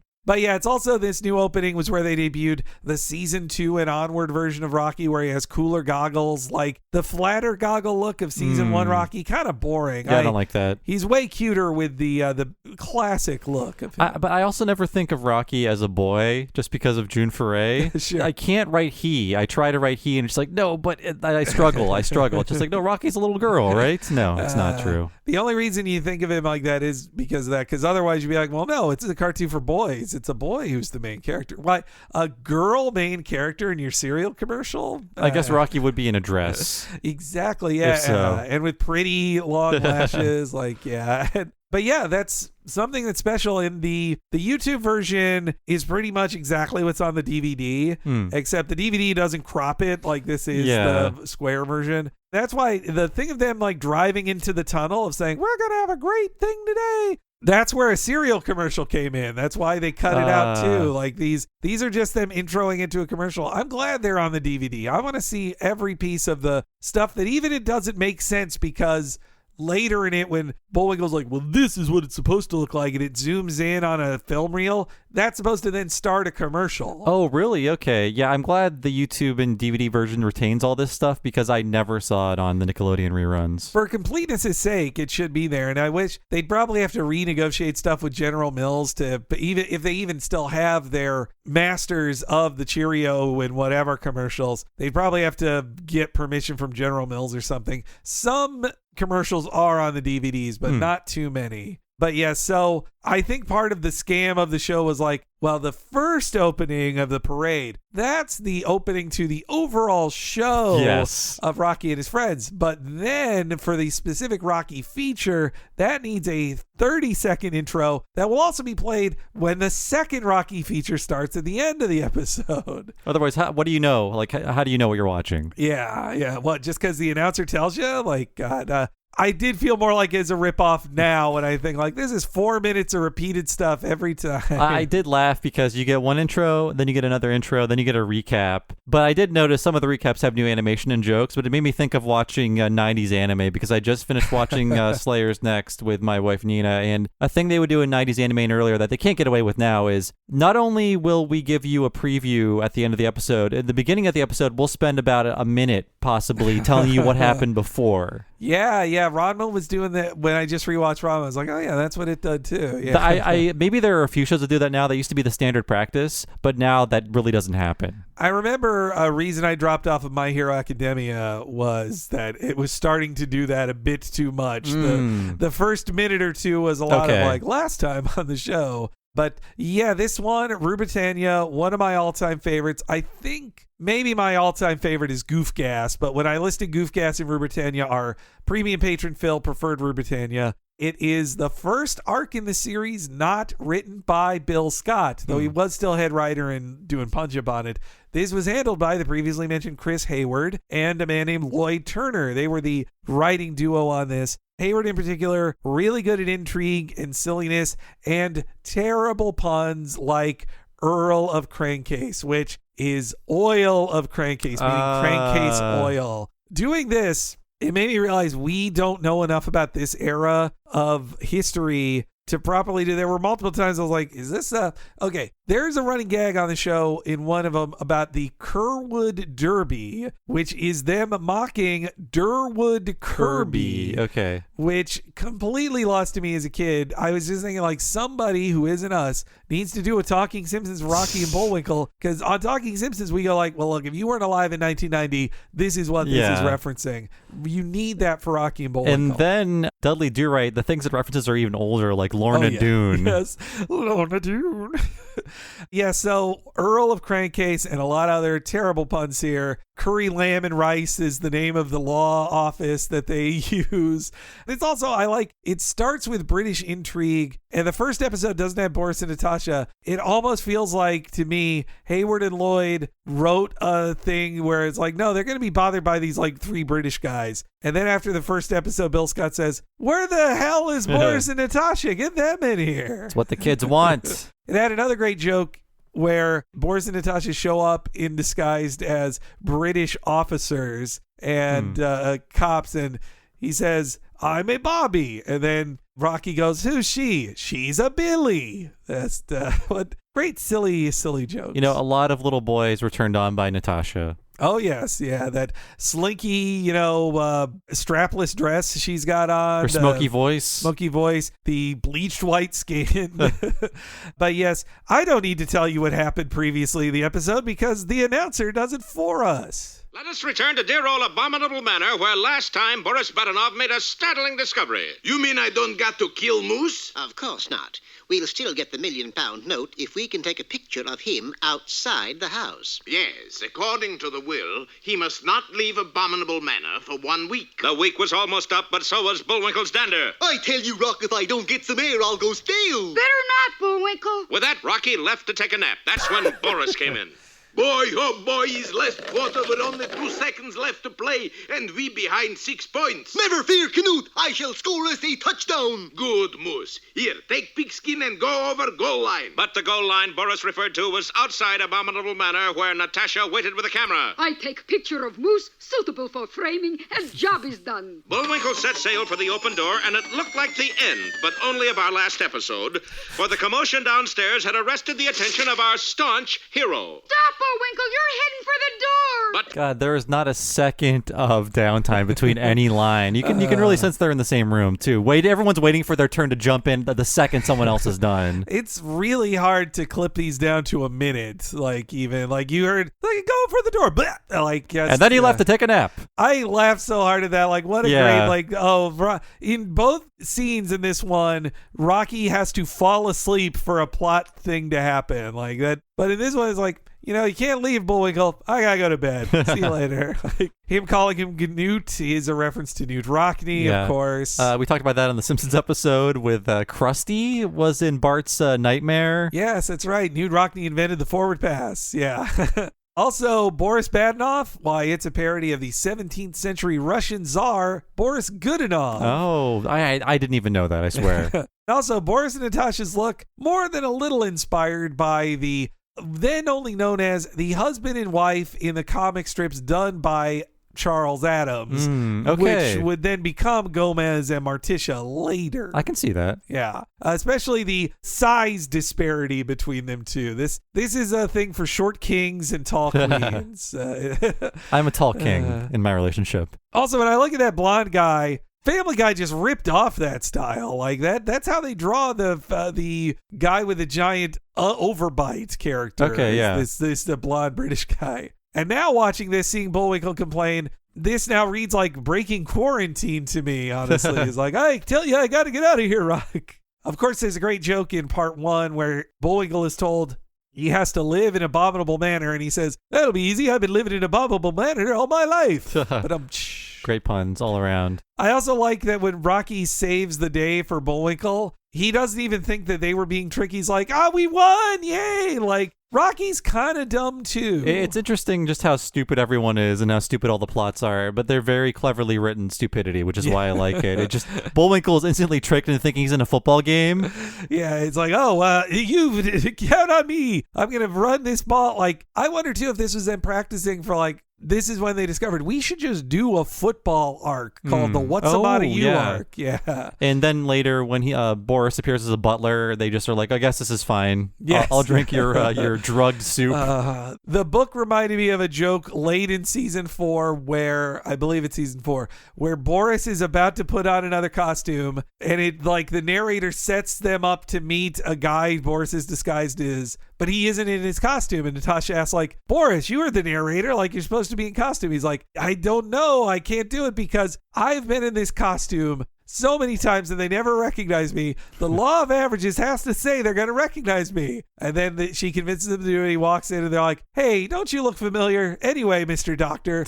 And the Boris goes like, I see it, but I don't believe it. Like I forgot that was their shtick. They would just be constantly in disguise as new characters. Rocky never knew Boris Badenoff by his name, Boris Badenoff. Like he just would go like, you look familiar. Haven't I seen you someplace before? The plots don't work if they go like, hey, right. You're Boris. You're trying to kill me. It's a real Mr. Burns situation. And that makes it funnier too that like Boris fails without them even trying to stop him. Like it's just he is very Wile E. Coyote. But yes, they fail, but also Boris lost a bunch of money because he bet on the other team. And he now has a new bad idea. Well, Boris, all I got was photo of flying squirrel. You got off easy, Natasha. I bet on other team. I got bad idea. You mean good idea. You know me, I don't got nothing good. Here is last ditch plan. That night, on the roof of Abominable Manor, Boris and Natasha burned the midnight oil. And when daylight finally dawned... Well, how do you like it? It's beautiful. What is it? It's rocket ship. Moose will follow squirrel anywhere, right? It's plausible. So we get squirrel inside rocket, moose follows, we send rocket to moon, no more squirrel, no more moose, no more failure. Boris, you are Dracula of cartoon industry. I love that. It's funny that they really want this £1 million note so bad, but they can also build a rocket ship in one night that fully functions. It's such a great joke. Like, well, what's your next level of this plan? Build a fully functional working rocket ship on the roof and trick then launch Bullwinkle into thinking it's a bedroom. Yes, yeah, which also then he goes like, oh, he just has to be outside. I don't have to kill him. Seemingly killing him would be easier, but not for them. It doesn't work so much. I also just love Natasha is so nice and complimentary. Like, Boris, you are Dracula of cartoon industry. They're a supportive couple. And also I love how she just says like, it's plausible. Sure. Yeah, like that sounds like them pitching a storyline. So yes, Bullwinkle has been in England for so long that he thinks it's Guy Fawkes Day, and like, hey, do you know what day it is? Rocky is good at setting up lines like that always. Bullwinkle, do you know this? And then it's a joke. They then see Boris without his hat on as he presents them with their poisoned dessert, which is a salad and soup. Yeah, and full of knockout drops. Not enough people are being drugged in kids' cartoons. I'll say it right here. Yeah. Well, you know, Slippin' and Mickey, it's not as comedic these days. This is imitatable. I wonder how many children died because they were lacing soup with Valium. I also thought that meant every person was walking around with smelling salts, because it's like, if you have the knockout gas story, then you also have the get the smelling salts. And they instantly have. You know what? I don't have smelling salts at home. I should get some. You're in danger, Bob. You need them. But yeah, so Rocky then is knocked unconscious after failing to recognize Boris, and Bullwinkle isn't worried about it. Say, this is pretty good. How's your salad? Well, the ptomaine lettuce is a trifle wilted. I said, how about that? He's asleep. With the butler showing the way, Bullwinkle carried Rocky to the threshold of the rocket ship. That's a very odd bedroom there. His latest thing. Go ahead, take squirrel inside. And once inside, Boris quickly slammed the door. The fools fell for it. Quick, Boris. Pull lever and blast rocket off. It's almost midnight. Yes, the clock was just beginning to strike, and there, coming up the walk, was the crankcase lawyer. Pull lever, darling. What you waiting for? I got strange feeling something is going to happen. Something did. The rocket door suddenly opened. Sleep tight, Rock. Hey, where do you think you're going? Well, I haven't finished my salad. Now what? Now this. Will the rocket blast off? Don't miss. The scheme misfires, or you can plan it better than that. I like that they challenge themselves to write 2 jokes for Yeah, the possible next title. The density of the challenge of like 2 joke names for the next episode, which also wouldn't be the name of it. I get a little annoyed in looking at some of the wikis, but I mean, it's the correct thing to do. But just when I try to look up, like, what's the name of this episode? It's like, well, it's the 2 names, because in the previous episode, he says, this episode's name is this. It's like, no, it's not. It's Britannia Part 4 or whatever. But the next part of this on some wikis is the scheme misfire, or you can plan it better than that. I also like that at the end of the day, Boris kicks him in the butt, just like, get in there. So try this. And then 3 bumpers in a row. One of them is really cool. The Simpsons did a Couch Gag parody of it. It's them running back and forth on a cliff as lightning explodes it and they fall into the ground, then they grow up out of the ground. I love that one. It makes me wistful. It also... Me too. The death and rebirth of it, I guess, too. And it's Rocky and Bullwinkle, death and rebirth. And it's also... but also, it makes me sad because when I'd see that, most of the time it meant, oh, the episode's over. No more Rocky and Bullwinkle today. Hey, also, do you remember on Rugrats, they did a thing of Stu and Drew were remembering their childhoods. And in their 60s childhoods, they're watching Blocky and Oxwinkle on TV. And June Foray did the voice of Blocky in it. That was one of many, many parodies of it. But how can you even parody Rocky and Bullwinkle? Your jokes aren't as funny as these jokes. That's true. Don't try it. Oh, also, childhood thing I had to be reminded of. There were many times I'd watch Rocky and Bullwinkle and I have to ask my mom, like, what's that? What? And one of them was when he says the ptomaine lettuce is a trifle wilted. One, I didn't know what romaine lettuce was. I'm sure I didn't either. And that it's supposed to be wilted. That's a joke. So that Rocky's like, oh, this wilted lettuce is wilted, and he's complaining about it. But also, he mispronounced it as ptomaine. Right. And that could be a pun of something, too. Probably. I bet there's like a long out of print shampoo or whatever called ptomaine or something. But yes, my mom had to explain he's complaining about a thing that's like complaining that gazpacho it should be hot. Yeah. Heat it up. So we get that classic bumper, probably the most classic one in my estimation, and then another one where Bullwinkle messes up the film of the next cartoon, but it's actually an intro to what would be a commercial. That's when a commercial would come in. That one, or also of like, I'm the dancing fool or the juggler guy, like. Or there's another one where they're on a rowboat and he says Bullwinkle's drawing something and Rocky says, what you drawing? It's this. And he puts it to the screen. All of those are setups for internal advertising. Okay. And then another classic one was like, watch me pull a rabbit out of my head. Oh. And Rocky didn't say the thing I wanted him to say. He's like, now here's something we hope you'll really like. He says something different because the one with the lion, I think, is the one where he says, now here's something I hope you'll really like. Yeah, the rhino one was my favorite of the drawings. But yeah, I guess in this case,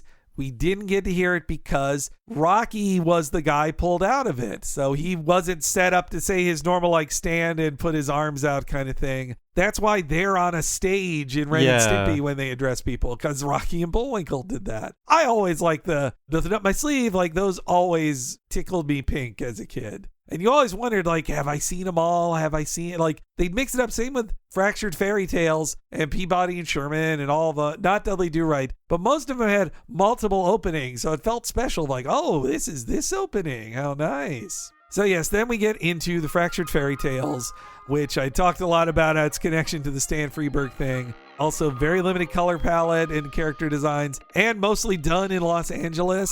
So this was rarely sent to Mexico. Fractured Fairy Tales was definitely a favorite of Ward that he wanted to keep away from the lower tier artists. Did we mention, you said it was ripped off something Stan Freberg did. Was that St. George and the Dragon Net? Yes. Okay. Yes. I only know about this because I was just like Bobby Hill and I idolized Dr. Demento.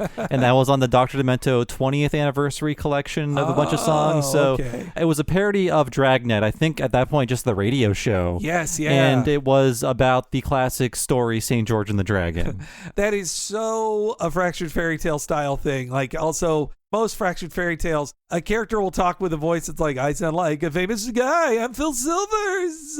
I love that Phil Silvers voice so much. In this case, it is the son of Beauty and the Beast, which I liked their sequel ones. I always liked that. And he does look like, if you watch the Beast one from season 1, the Beast design in this one is the same. So. I really like this one. I wasn't really expecting to. It has nothing to do with Beauty and the Beast. It's about like a spoiled child of privilege trying to become a celebrity on their own terms, and he just sucks. The only difference now is like they don't have to try as hard. You know, I also like that it's about freelancing and side hustles that, you know, 60 years ago, they didn't even jokes about this. So here is the not so PC bit for the book I was doing before. The fancy lad voice that appeared in most Fractured Fairy Tales and in other ones internally was called, quote unquote, the Fag Prince. I see. So that's what they called it. Well, there's a lot of... It was 1959, all yeah, right? Yeah, All I mean, right. there's a lot of, let's call it like limp-wristed poses on this guy. Yes, yeah. They were having some fun there. I know. Like, that was the fancy lad. Let's just say fancy lad character. I like fancy lad. He tried to be a lover and he can't get a girl, which, well, here, let's hear the introduction. You all remember the story of Beauty and the Beast, how a beautiful girl fell in love with a beast and by her love changed him into a handsome prince. You may even remember that they got married and they lived happily ever after, for a while anyway. But what you may not remember is that they had a little boy named, Fletcher. Prince Fletcher. Oh, yes, of course, yes, Prince Fletcher. Prince Fletcher grew into a handsome man, but he wasn't happy just being handsome. I want to be famous, like Daddy. Alas, being the son of a great man, don't tell me. Fletcher, of course. Fletcher could never get any respect for himself. God, between Edward Everett Horton and I think this is this Bill Scott doing this voice? Or I believe it's Paul Frees? No, it's Paul Frees. Yeah, This is Paul Frees, yeah. It's like a parade of mid-Atlantic accents, and I love it. I want to be like Daddy. Nobody sounds like this anymore. Yeah. Man. Yeah, the Fletcher lad is so funny to me because he is a suck up. He wants to be famous. And the only difference is he's not supported by his dad's entire network of cronies to prop him up. He's just doing it on his own. Also, I think it feels very of its time that only his father is considered famous. Beauty and the Beast are in the title of it, but the mother forgotten. Like she is apparently not famous like his father is. And yeah, it's all these fail son things. He's like, he tries to join the army. He tries to get girls. He tries to even do good deeds secretly, which I love the drawing of him in that angel costume. I like the very broad Italian accent on the pizza guy. Yes. Hey, what's this? You say adios. Yeah, all these very broad accents. I will say, yes, if you rewatch some old Rocky and Bullwinkles, especially a Peabody cartoon, if they go to, say, China or Mexico, you might hear some things that are not so good now. And also, I feel like if there was ever a black appearing character on the show, it was likely a witch doctor or cannibal type guy joke. I can't recall any just regular black person on the show ever. Really hard to imagine that. I mean, again, it was created in the segregation era. There might have been like literally executives say, hey, we're trying to air this in the South. Don't draw a black character, you know? And the show ended just as civil rights battles were really heating up in America. Yeah. Like the desegregation of schools began during this show. Like from my research, Bill Scott was a pretty left-wing guy for his time. So I don't want to put too much on. A lot of it is just like, it's the time, you know? Like it doesn't make it okay. And I never think if Bill Scott was somehow alive today at 100. I'm sorry. Yeah, you're like, oh, I shouldn't have done those jokes. But yes. Because he lost his mind and talks like Bullwinkle now because he's 100 years old. He just is that all the time. There's a really great video from the year we were born, 1982, of Bill Scott and June Foray just being interviewed about doing it, and they're just like, oh, it was this character, and then they're just like riffing in character, which is just so fun. Like, because Bill Scott can riff in character because he was the writer too. But anyway, this rich kid wants to be famous, and no one respects him for just being a rich child. Then comes all the wonderful freelance writer jokes. I just love this from Sorted J. Scribner. I like, too, that to show that he is a full-time writer, racing form in hand and a bottle of alcohol on the floor. That's just great. It is the J, a reference to J Ward because it's Rocket, J Squirrel, Bullwinkle, J Moose. Yes. Anytime the letter J is used, it's a reference to Ward. He would spell it J-A-Y, but his birth name actually was the letter J, no period. Like he had a very eccentric mother who was like a French performer on stage. And so the story in the book was that they're like, just give him the letter J, and when he gets older, he can decide what he wants his name to be. Which, like, that's in 1920 you're doing that? Like, come on, that's crazy. But yeah, this writer, he starts pitching all the ways that he can get rich and famous from a book. It's definitely jokes about like tell-all books of the late 50s and early 60s too. They're like, never sell for pictures. You can't do it. But then they finally catch upon what most fail sons can try to succeed at, doing the exact same thing your dad did with diminishing returns. Like Frank Sinatra Jr. Yeah. Let's see. Hey, I got it.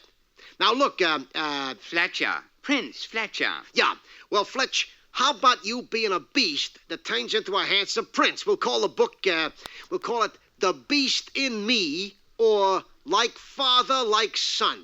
Well... It's my best offer. Done. Right. Now, let's hurry. Us freelance people gotta have a quick turnover. And in a few moments, Prince Fletcher and his rider stood before a little hut in the woods.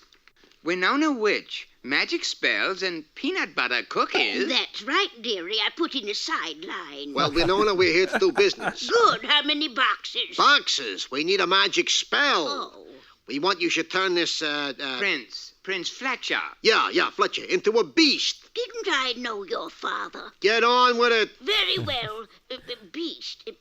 Oh, yes. Boogly, kazan. And I guess she would have a Patreon these days. Yes, yeah. Oh, man, that she doesn't call it a side hustle. Like, I got a sideline. Like, that. So funny to hear the 1960 thing. Also, the idea in the 60s, like, oh, yeah, you got to have a second job as well. Like, that. That's so funny. I think of that as a thing for now, but back in 1961, they're doing a joke like that. And a nice reference to Elia Kazan in her spell name. Yeah, I love. Maybe he's a curse because they're still mad at him for naming names. But yeah, just hearing Elia Kazan, that's so funny. God, just man, and like, yeah, he says like, we got to hurry this up. Us freelance people got to have a quick turnover.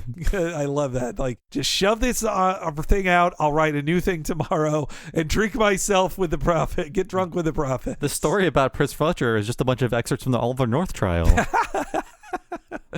So yeah, Fletcher. So Fletcher gets turned into a beast, looking virtually the same as the beast that appears in a season 1 Fractured Fairy Tales. And I love that, first off, that when he tries to scare the ladies, they beat him up and throw him off screen. And of course, then the cops beat him, and of course they're Irish cops. Like, oh, what's all this then? I laugh so hard hearing that Irish cop voice in the medieval times. It's so great. Well, speaking of voices, June Foray, her witch voice is like the greatest witch voice there ever was. Yeah, it's an all-purpose witch voice used for all witches. Which most Fractured Fairy Tales had one witch. Like, I think my favorite was in the Sleeping Beauty one, where she shows up as like, I'm Victoria, the evil witch, and then at the end she's like, yeah, I'm not a witch, I'm just plain wicked. The other stock character she would do would be Brooklyn Princess was named, where she goes, sure, tell me about your father, like that. A real Harley Quinn style voice. Exactly. I think definitely Arlene Sorkin was doing June's version of the Brooklyn Princess for Harley. Yeah. Then the Irish cop throws him away. The tragic tale even goes to him being rejected by his own castle. This is when I really noticed the handmade sound effects of the bridge coming down to go. The noise is yes, somebody doing that. That's so great. I love, man, just that makes it even more of a radio play too. They're not just hitting play on a sound effect from a library. A guy did it live. So yes, they are about to write him his happy ending of after being rejected by everybody, but a different happy ending occurs. But just then the writer's servant appeared with a message for him. What? Oh, you'll have to excuse me, Fletcher. Yeah, Fletch. I got a new assignment. A gal named Riding Hood. Boy, what a story she's got. But what about my last chapter? Here's my pen. Write it yourself. But I can't write. And so poor Beast was left alone with no one to do his life story. There was just one thing to do. Go back to the witch and be changed into a prince again. And so he did. But wait. What are you doing? It's my new job. Advertising manager for Winona Witch Cookies. But if you stay a beast, you'll be a loathsome monster. Everybody will hate you. Of course, but just think. They'll all remember my name. Eee! It's the beast! Now, you see what I mean? I'm so pleased. That's great. Also, like Jay Ward, he learned the lesson. The real money's in advertising. Mm-hmm. Even if you're hated, people will know your name. It really does feel like an internal lesson they learned of like, well, we are advertisers in the end, aren't we? We're not. I also, a real fail son thing too. He's just like, well, I can't write anything. I'm not a writer. I hired a ghostwriter. I also just love his little walkway. Like, I'm so pleased. Like, very self-satisfied. And then 4 more bumpers before the next cartoon. They waste a long time on that the end. Very long. The draw the whole thing. So it's that one. And we can talk about these in detail. It's that one. It is the bumper with Bullwinkle conducting the jukebox. It is the patty cake bit where he's making a recipe, and then there's another one where he's being a juggler, and then we get the Dudley Do-Right intro. So it's like 5 things before you can watch another cartoon. And it was driving me kind of crazy. I was like, oh, this is why I was a little bit frustrated while watching this as a kid. Well, so I will say the Bullwinkle's corners are always new every episode. Okay. So that's not repeated, but I mean, it is filler. It fills a minute with a silly Bullwinkle thing. But yeah, the rest just is reused and reused and reused. I mean, I do like Bullwinkle pretending to be a conductor and then it just plays a jukebox. Like, that's cute. He's like a Leopold-style conductor. Leopold. Oh, Leopold. With his long, shaggy hair for that bit. So I guess 60 years ago, patty cake. I always heard it was patty cake. But this is patta cake. I looked. Who's patting a cake to make it for a baby? I mean, it's just a game of doing like you do patty cake. You move your hands back and forth. When you mark it with a B, you write B on the ground. I see. Guess. When you make a cake, you typically pour batter into a mold to put it in the oven. You're not patting them, no. I guess. Maybe 100 years ago they mixed it up and like, no. There's nothing. It's like rising flour or yeast or anything or eggs. You just squish it and light it on fire and call it that. But yes, Bullwinkle learns all about patting cakes. Hi there, sports fans. Time to... wrong script. Hello, poetry lovers. Time for another bout with the bards. Today featuring that famous recipe in rhyme, patta cake. Patta cake, baker's man. Hold it, Bullwinkle. What's up? That's a chocolate cream cake you got. So? You know what happens when you pat a chocolate cream cake? No. What happens? That happens. Gets sort of flat, don't it? Now what? Well, the recipe says I roll it and pat it and mark it with a B and put it in the oven for baby and me. You're gonna give that to a baby? What's a patty cake taste like, Brock? Sort of like chocolate cream pizza. Yeah. Well... Hi there, sports fans. Time to... So you can hear more of the mouth sound effect, like... Yes, yeah. So hearing this isolated has reconfirmed it for me. I feel pretty sure, but I didn't find this in my research. That sounds like it was definitely re-recorded after the 60s. Like, I think that is a replacement track that they did in the 70s or 80s. It sounds so crisp and clear compared to the rest of this. Yeah, and knowing how bad some things sound when they couldn't record it. And then also, like, I don't know, something about hearing June and Scott in there just made me go like, that sounds like they're older than they are in the other bits. Because normally you can hear...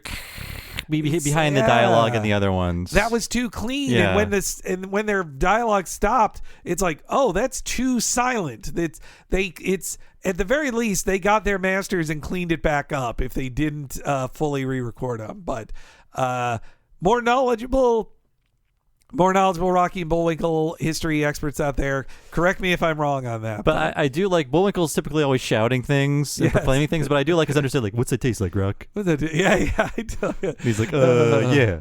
Yeah, guess not so good, huh? And then, sports fans, like, oh, God, I love it. Starts up with him fucking up with sports, and then afterwards, like, you know what, back to sports. Let's do that.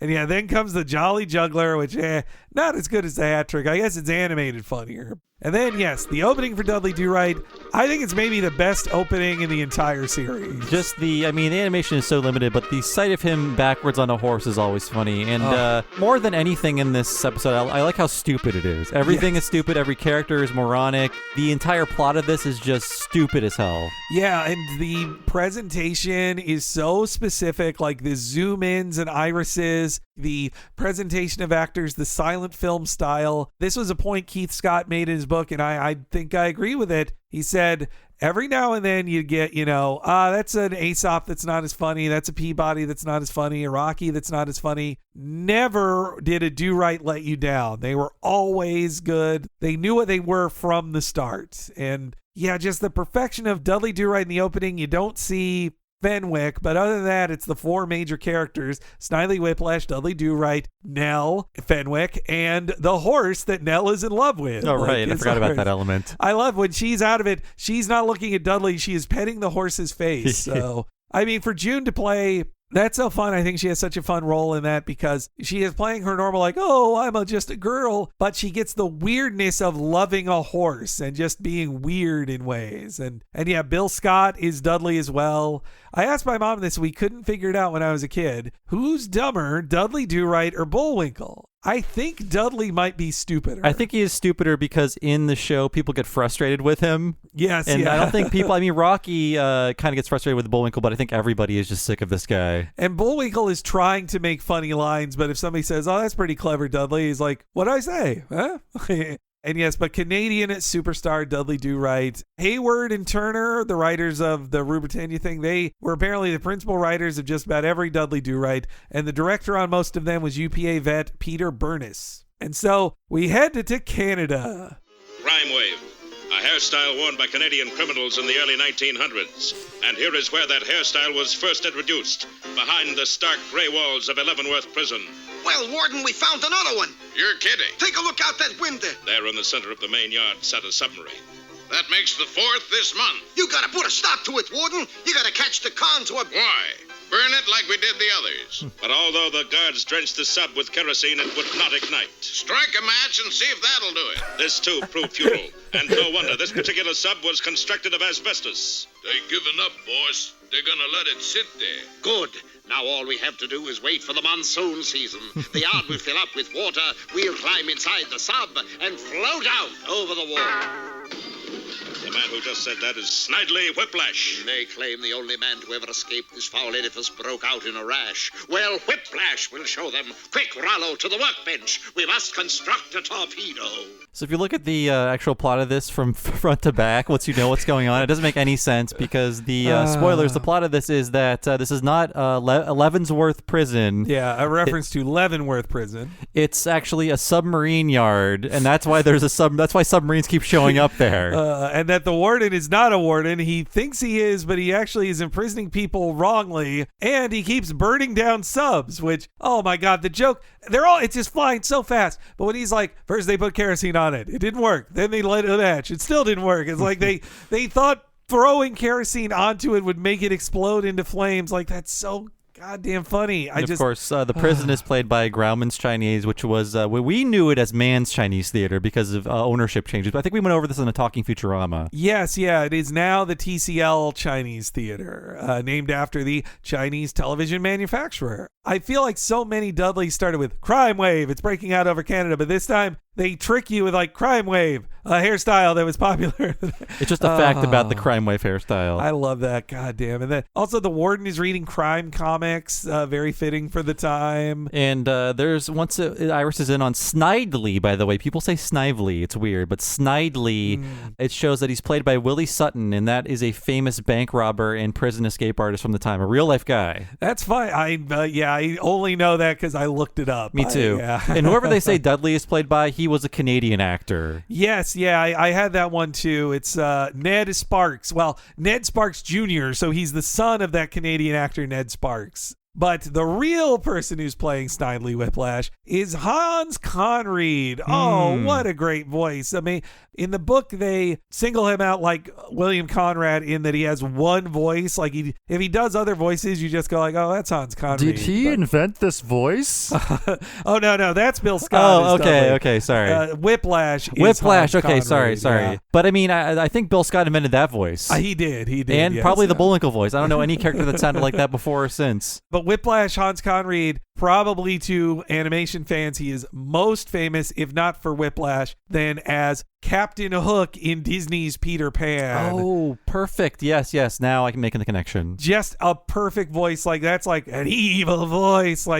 But he also is I believe, fully trained Shakespearean actor of the Bard as well, which is great that he could do voices in this silly cartoon or in cereal commercials, but then also just go on the road of playing like, well, yes, I'm Hamlet these days. I assume you can hear him all over Disneyland too, like especially on the Peter Pan ride. Yes, yeah, and also cereal commercials, playing basically Snidely Whiplash for Jay Ward cereal commercials, and he hosted one of the failed live action Jay Ward things he did, and yeah, he's just so so good. I love Hans Conried's voice so much. And he was kind of famous at the time. He's probably the most famous voice actor in 1961 that was on this show because he made live action appearances on like the Danny Thomas show. Like he'd play random characters on it. So people knew Hans Conried. But yes, then we go to Dudley, who is, he accidentally shocks Inspector Fenwick. Another, probably they refer to him as another word. This guy. Perhaps this, so, this yes. like drat. effeminate man playing, but it feels like it's a metaphor for something. He's playing with his submarines in the tub. Yes. Yeah, I bet you're right. The yeah. Lusitania. The Lusitania. And also a very funny line of like, your bathwater must be tepid, sir. You turn blue for a second after he electrocutes him. He's like, why, sir, I'm shocked. You're shocked. The one line that I thought was definitely a reference to masturbation, I think it was, is when Dudley gets this info from the warden, it took him 3 hours to get it while the inspector tended to his naval engagement. Oh my God, you are so right. You are so right. Oh man, I also just love that it was a collect call and that in the time that he told Dudley to take a message to save time, instead it took Dudley 3 hours and he's fully dressed again. But yes, Dudley has decided there's a great plan. Someone needs to go undercover. He first says it should be Fenwick because it's Dudley's turn to go in the bath, and he was wrong. It was his horse's turn. Like, God, just so fast. Just joke. I did like the line, as usual, Dudley was wrong. Yes. Are we back to William Conrad for this narrator? Yes. Okay. Yeah, it's Conrad doing a slightly different voice. Also, I guess, more arched and old-timey, but definitely the same actor. Dudley then decides it'll be he going undercover. Here, take this phone call and tell me what he wants. I've got a naval engagement on my hands. It took Dudley 3 hours to get all the information. A submarine in the prison yard, eh? Sir, you mentioned that a Mountie acting undercover could get into the prison and expose the whole thing. Sir? I know just the man. Who? You. Me? Yes, you have experience behind you, sir. Besides, it's my turn to use the tub. As usual, Dudley was wrong. It was his horse's turn. So our hero left for Leavenworth, and in less time than it takes to tell, was in conference with the warden. Well, I must admit, Constable, your plan is brilliant. Of course it is. I shall pretend I am a criminal and share his cell. What about your uniform? Won't he suspect? Suspect what? You're right. Good hunting, Do-Right. Oh, I'm not going hunting, Warden. I'm just going into... Good luck, Do-Right. Get the fuck out of here. I love that. Then Dudley... Just shoves him through the door. I'm so sick of this idiot. Dudley's going undercover and won't change his outfit. Like, that's so funny. And then even being told, like, shouldn't you change your outfit? Like, to what? Why? Like, God.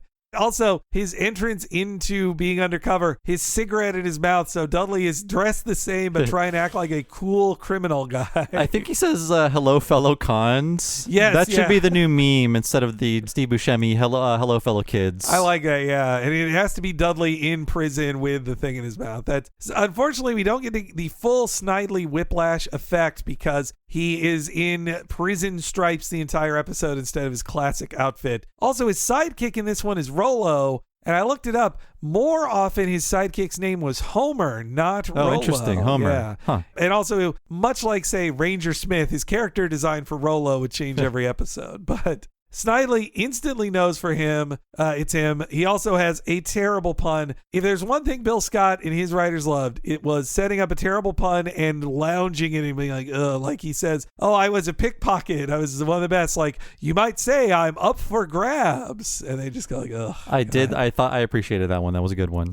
Then comes another joke that I'm like, boy, somebody who knows this era of history can explain it to me. He says, as Frank McHugh said, anchors away, which... Okay, so Frank McHugh is a famous actor of the golden age of film. Like, people knew him. But I don't know what he has to do with the naval song Anchors Away. Like, I cannot connect those two things. Yeah, I think we need someone that's at least 75 to come in and answer this. Why do they say Frank McHugh would say that? I'm counting on you, commenters out there. Is your grandma still alive? Call her. Ask her. Don't tell her you love her. Just ask this question and hang up. Honestly, if they're 90 now, they were like 30 then, and they might not even know about a thing from 1961. Also, another thing that helps Dudley Do-Rights go so fast is a dun dun dun dun dun dun dun dun. Oh yeah, the constant piano playing in the background. Yeah, it's great. God, the soundtrack. I mean, probably the best soundtrack of any of their ones too. There's so much. You listen to those Fractured Fairy Tale clips, just silence. Like this keeps it really humming along. And I mean, Peabody and Sherman,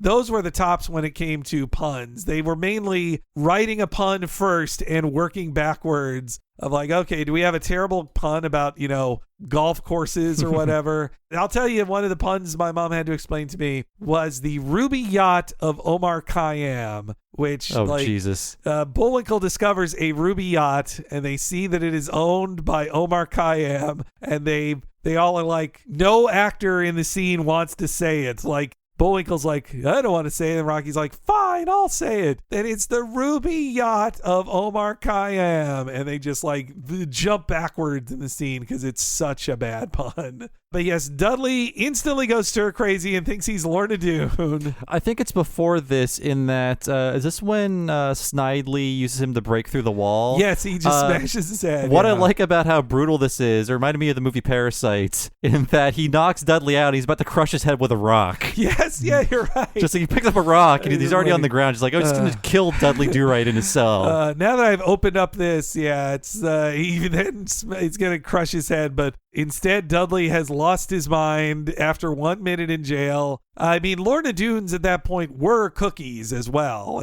But I guess it's also, the name of a classic 1800s novel. Yeah, it is. Yeah, but I think he thinks he's a cookie. That's my guess. Yeah, I also love the line, Dudley was not himself. Dudley was never himself. So yes, now he's finally helping him. Also, monsoon season in Canada, another just great joke.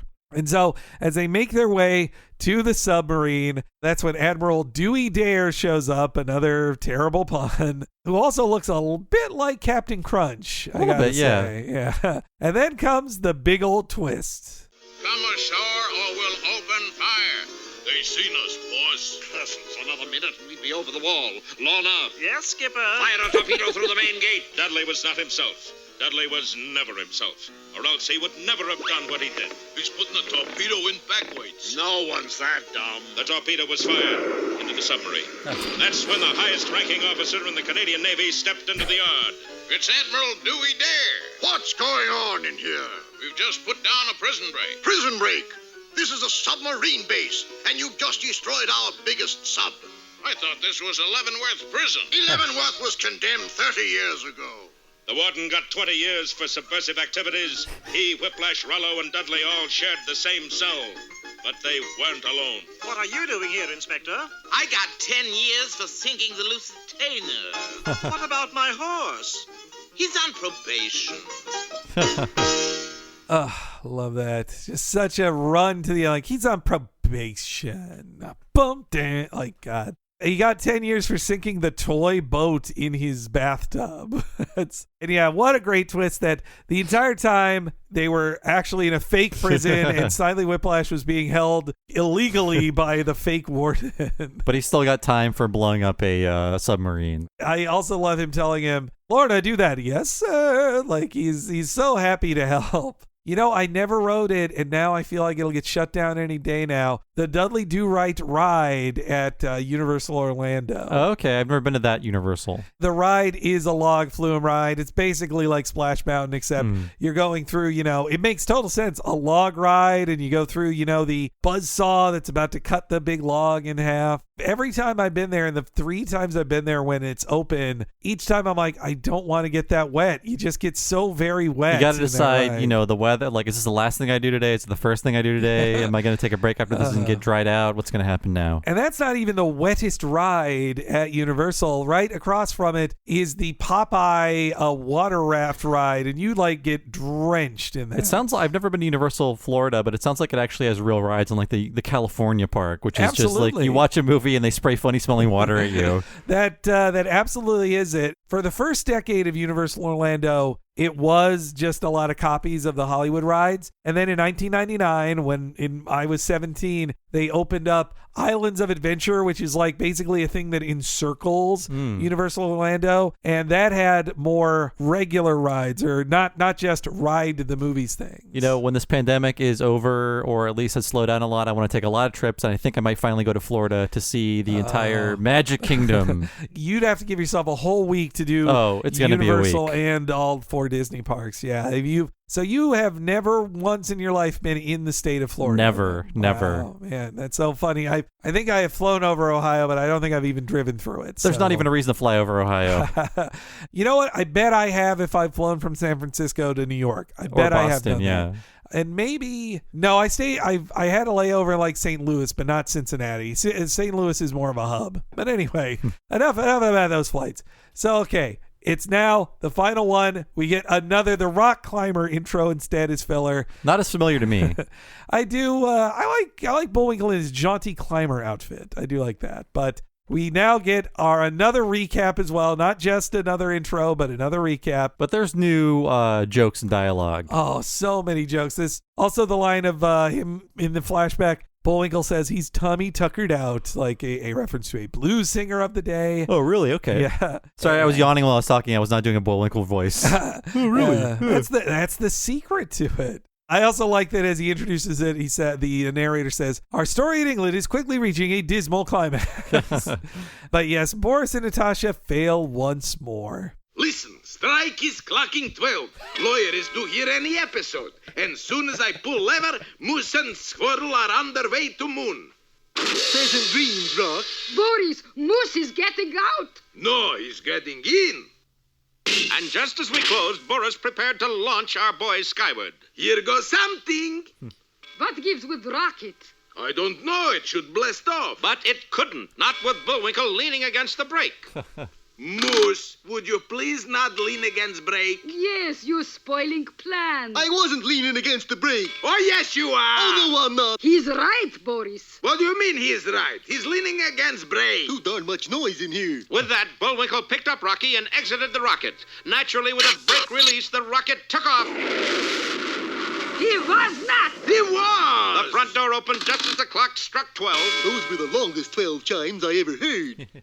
So much is happening. God damn it. I love that line. Longest 12 chimes I ever heard. Dudley doesn't know he's in a cartoon sometimes. Bullwinkle often goes like, that was a very long thing. Or like the intro clip of him saying like, well, yeah, they said it twice. Like, and in this one, he like coming up very soon. He's like, it's the end of the story. That's what he says. Yeah. It's like, you get the girl, I get the money. But something about it still is so funny to me. Just like, listen, strike is clocking 12. Lawyer will be here any episode. I love that line. Just like strike is clocking 12. And then also, yeah, they've been waiting for this lawyer to show up. They're many episodes deep into it now. This is very much like the Dudley Do-Right cartoon we talked about, in that this guy wanders onto the scene at the end to tell you none of it mattered. Yes, yep, yeah, you're right. And he also is an old man with a mustache. Yeah. Yeah. I also like that Bullwinkle, as usual, saved by his own stupidity, that he was sitting on the brake. And this was one that I like pausing it, was extra funny. Bullwinkle is sitting on the brake, but she thinks he isn't because he's not sitting on a thing that says brake in case of misfire, which is okay. B-E-R-A-K brake, not B-R-A-K-E brake. I didn't know what she was talking about, and I don't think they showed that for long enough because it's a very quick insert clip of that. You gotta pause it. Yeah, it's but Boris was actually right. He was sitting on the brake, but that causing a big fight between them, and just is like, he was like, you can just feel Freeze and Foray are just like screaming at each other, like they're so getting into it. And yeah, so he says, glad you woke up. It's the end of the story, which, yeah, Rocky should be awake for it. So, okay, here's a thing that bugged me as a kid watching this. That one, and obviously all these jokes don't mean anything. There isn't reality to it. They want to punish you for caring about it. But in the first episode, when Bullwinkle's foot is discovered, he is in the bathroom, so he was by the bath mat. But in the second part, they did a joke of inscription on other foot on his other foot. So they already did the joke that he had writing on his other foot. That's why the final gag kind of bugs me. It's a big screw you. Just like, oh, I guess you really had this. And also in the third part, there's a great gag where Bullwinkle says like, boy, this is a lot of work to go to get to this £1 million, which I probably won't get. Like he says, as a kid, I did love that because I knew like, oh, Bullwinkle knows that he never wins a bunch of money in the end. That's not how these stories end for Rocky and Bullwinkle. But yes, in a major FU to the story that has been waiting, well, actually like several FUs on top of themselves here. I must take one more look at your foot to check the Rue Britannia inscription. Then I get the £1 million note, right? Precisely. You can imagine everyone surprised to see that the inscription was no longer there. Bullwinkle, it's gone. Well, sure it's gone. It never lasts more than a week. And Bullwinkle told them how, after he took a shower, he stepped onto his bath mat made by the Rue Britannia Bath Mat Company, Peoria, Illinois. You mean the printing came off on your foot? Yeah, cheap mats. But this means you're not the Earl of Crankies. Yes, and it also means that we get the inheritance. They did get it, and it was a £1 million note, a £1 million promissory note. Good heavens. According to this, our dear uncle borrowed £1 million from the Bank of England. Yes, and you chaps must pay it back. What bitter irony. Filcher, Boucher, and Jay were forced to work in a local garage, draining, of all things, crankcases. Cheer up, chaps. At £1 a week, we'll have it paid off in 1,000,000 weeks. That Jay guy also looks kind of like Jay Ward, I will say, too. But what an FU that they've been calling it a £1 million note every part, and they're like, oh, it was a note, a promissory note. They should have done their research before setting this whole thing up. There was extra reality to it, though, that I just caught there that I can't pedantically complain about. So Bullwinkle says it only lasts about a week because he's been staying in Abominable Manor for an entire week and he's not using his bath mat at home anymore. That's why it disappears. Also, as a kid, I didn't know Rue Britannia, I didn't know what that was. It's the national anthem, but just such an FU. All this time they've been struggling for £1 million, and it's actually owing £1 million to somebody. Well, Rule Britannia is the national anthem. Rue is the pun, like lament or. Well, I regrets. always heard it is Rue Britannia because of this, so that's even funnier to me. Meanwhile, in outer space, I like that Boris. He's now just worried they're going to be stranded in space forever, so he's kind of just given up on this argument. In our final scene. As for Boris and Natasha, they were last seen orbiting along the Milky Way. I tell you, Moose was not leaning on brake. You may be right. Rocky and Bullwinkle booked passage on the first boat leaving for home. Boy, am I glad that's over. And you know something? I'd just rather be plain old me than all the earls in the world. Sure was funny how that bath mat inscription fooled us. Yeah, but what's funnier is the one on my other foot. That one never comes off. See?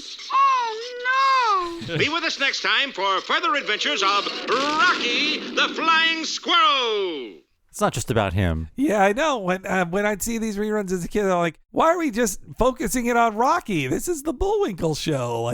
Now, after reading the book, I understand that these segments are the Rocky the Squirrel segments within the reality of the universe. So that's why it always ends with telling you to come back next time for another Rocky the Squirrel. This pre-credit sequence reminded me of an episode of Talking Simpsons we just did in which Krusty the Clown is counting down to the end of his own show. We're just staring at an hourglass. You're right. Yeah. We're almost out of time. They must make another cut from there too, because that's when Rocky says, just enough time to see our sponsor. So there must have been another commercial or just Tootsie Roll brought to you by that they cut out in these remastered versions. And this was not the credit sequence I remember. This was new to me. The one I know is da da da da da da da da, and just cards flashing around the screen. Just giving you a real strobe effect. It's Pokemon shock syndrome for these Bullwinkle. Yeah. No, I remember that. Da da da da da da da.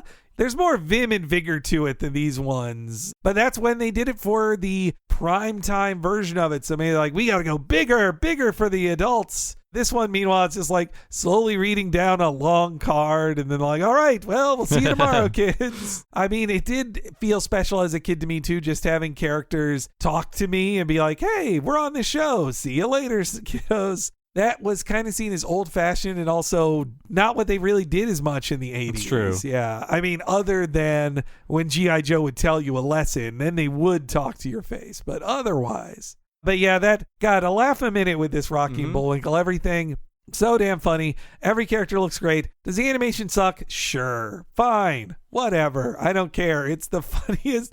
Some of the best voice acting there ever was in a cartoon. Some of the funniest writing. pretty much timeless other than if occasional little offensive thing shows up. It's true. I mean, I don't know if I actually liked it as a kid, but I did watch it and I did follow it. But I think watching it as a almost 40-year-old man now, I have a lot of respect for it. I wasn't even sure if I would like it upon this revisit, but I just respect how dense it is. And even if a joke doesn't work, they just move on to the next one immediately. Just the sheer joke density of this show is something I can really respect and get behind. And of course, the voice acting is amazing. Yeah. Too. You know, after watching contemporaries of it like Flintstones, you so appreciate the difference. Like Hanna-Barbera could never get to this speed. They didn't want to. That Flintstones that we did was just like, gee, Bon, here we are in the middle of the street. Hey, Fred, want to stand around for a few more minutes? That sounds great, pal. Also, I'd just be like, well, what's the joke here? Well, for about 30 seconds, Fred is going to talk to the camera and say, like, my wife wastes money. Yeah. Like,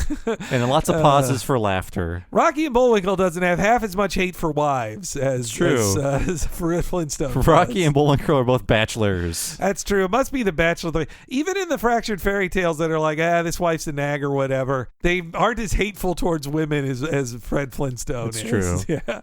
But God, I now just want to put on hours of Rocky and Bullwinkle just in the background. Maybe that'll be my new walking thing because I don't really need to look at it. No, just it's a podcast. It's just a radio show. Yeah, listen to it yourselves, guys. It is don't replace our podcast with it, but that's why this is a great one of just clip after clip. We could have just played the full episode and you wouldn't have had any weird silences. But yeah, a big thank you to Phil for finally pushing us to do Rocky and Bullwinkle. Such an important show, one of my favorites, and I really liked being given the excuse to finally read the book, The Moose That Roared by Keith Scott. It is a very good history of this show.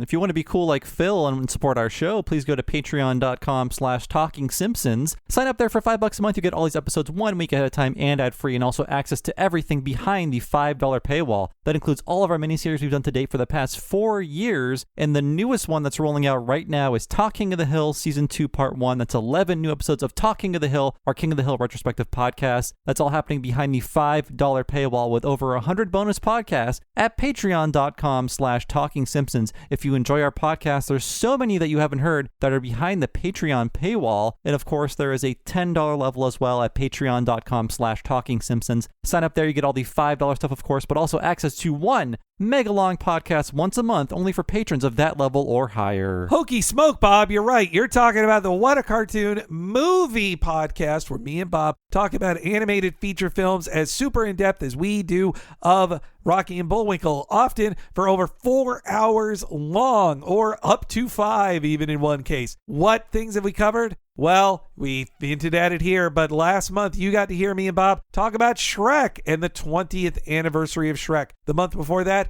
was the DuckTales movie, Treasure of the Lost Lamp, the 1990 classic. And this month, you're going to get to hear us talk about the forgotten 1992 Ralph Bakshi film, Cool World, all chosen by our patrons. And if you sign up for that $10 a month level, you'll get to hear each one when they go live, plus all of the previous ones we've done. We're closing in on our 3rd full year of doing What a Cartoon Movie. That's over 120 hours of exclusive podcasts, in addition to all the $5 things. Please consider signing up today. Patreon.com/TalkingSimpsons to hear all of it. As for me, I've been one of your hosts, Bob Mackey. You can find me on Twitter as Bob Servo, and I have another podcast, by the way. It is called Retronauts. That is a classic gaming podcast about old video games. Find it wherever you find podcasts, or go to patreon.com/Retronauts. Sign up there for 2 full-length bonus episodes every month. Again, that is patreon.com/Retronauts. Henry, how about you? Hey, if you want to know what's going on with Henry Gilbert, follow me on Twitter at HENEREYG. That's HENEREYG. If you're on Twitter, come on already. Follow the official Twitter account of this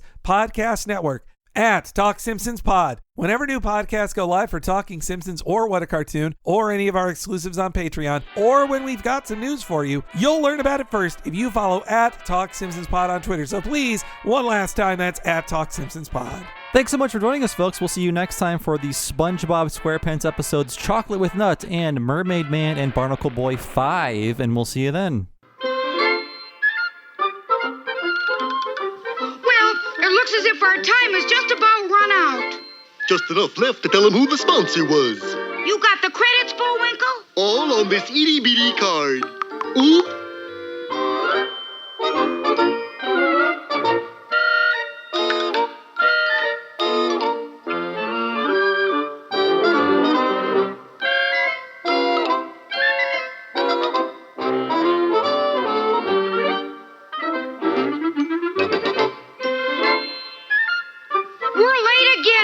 Bullwinkle. Right.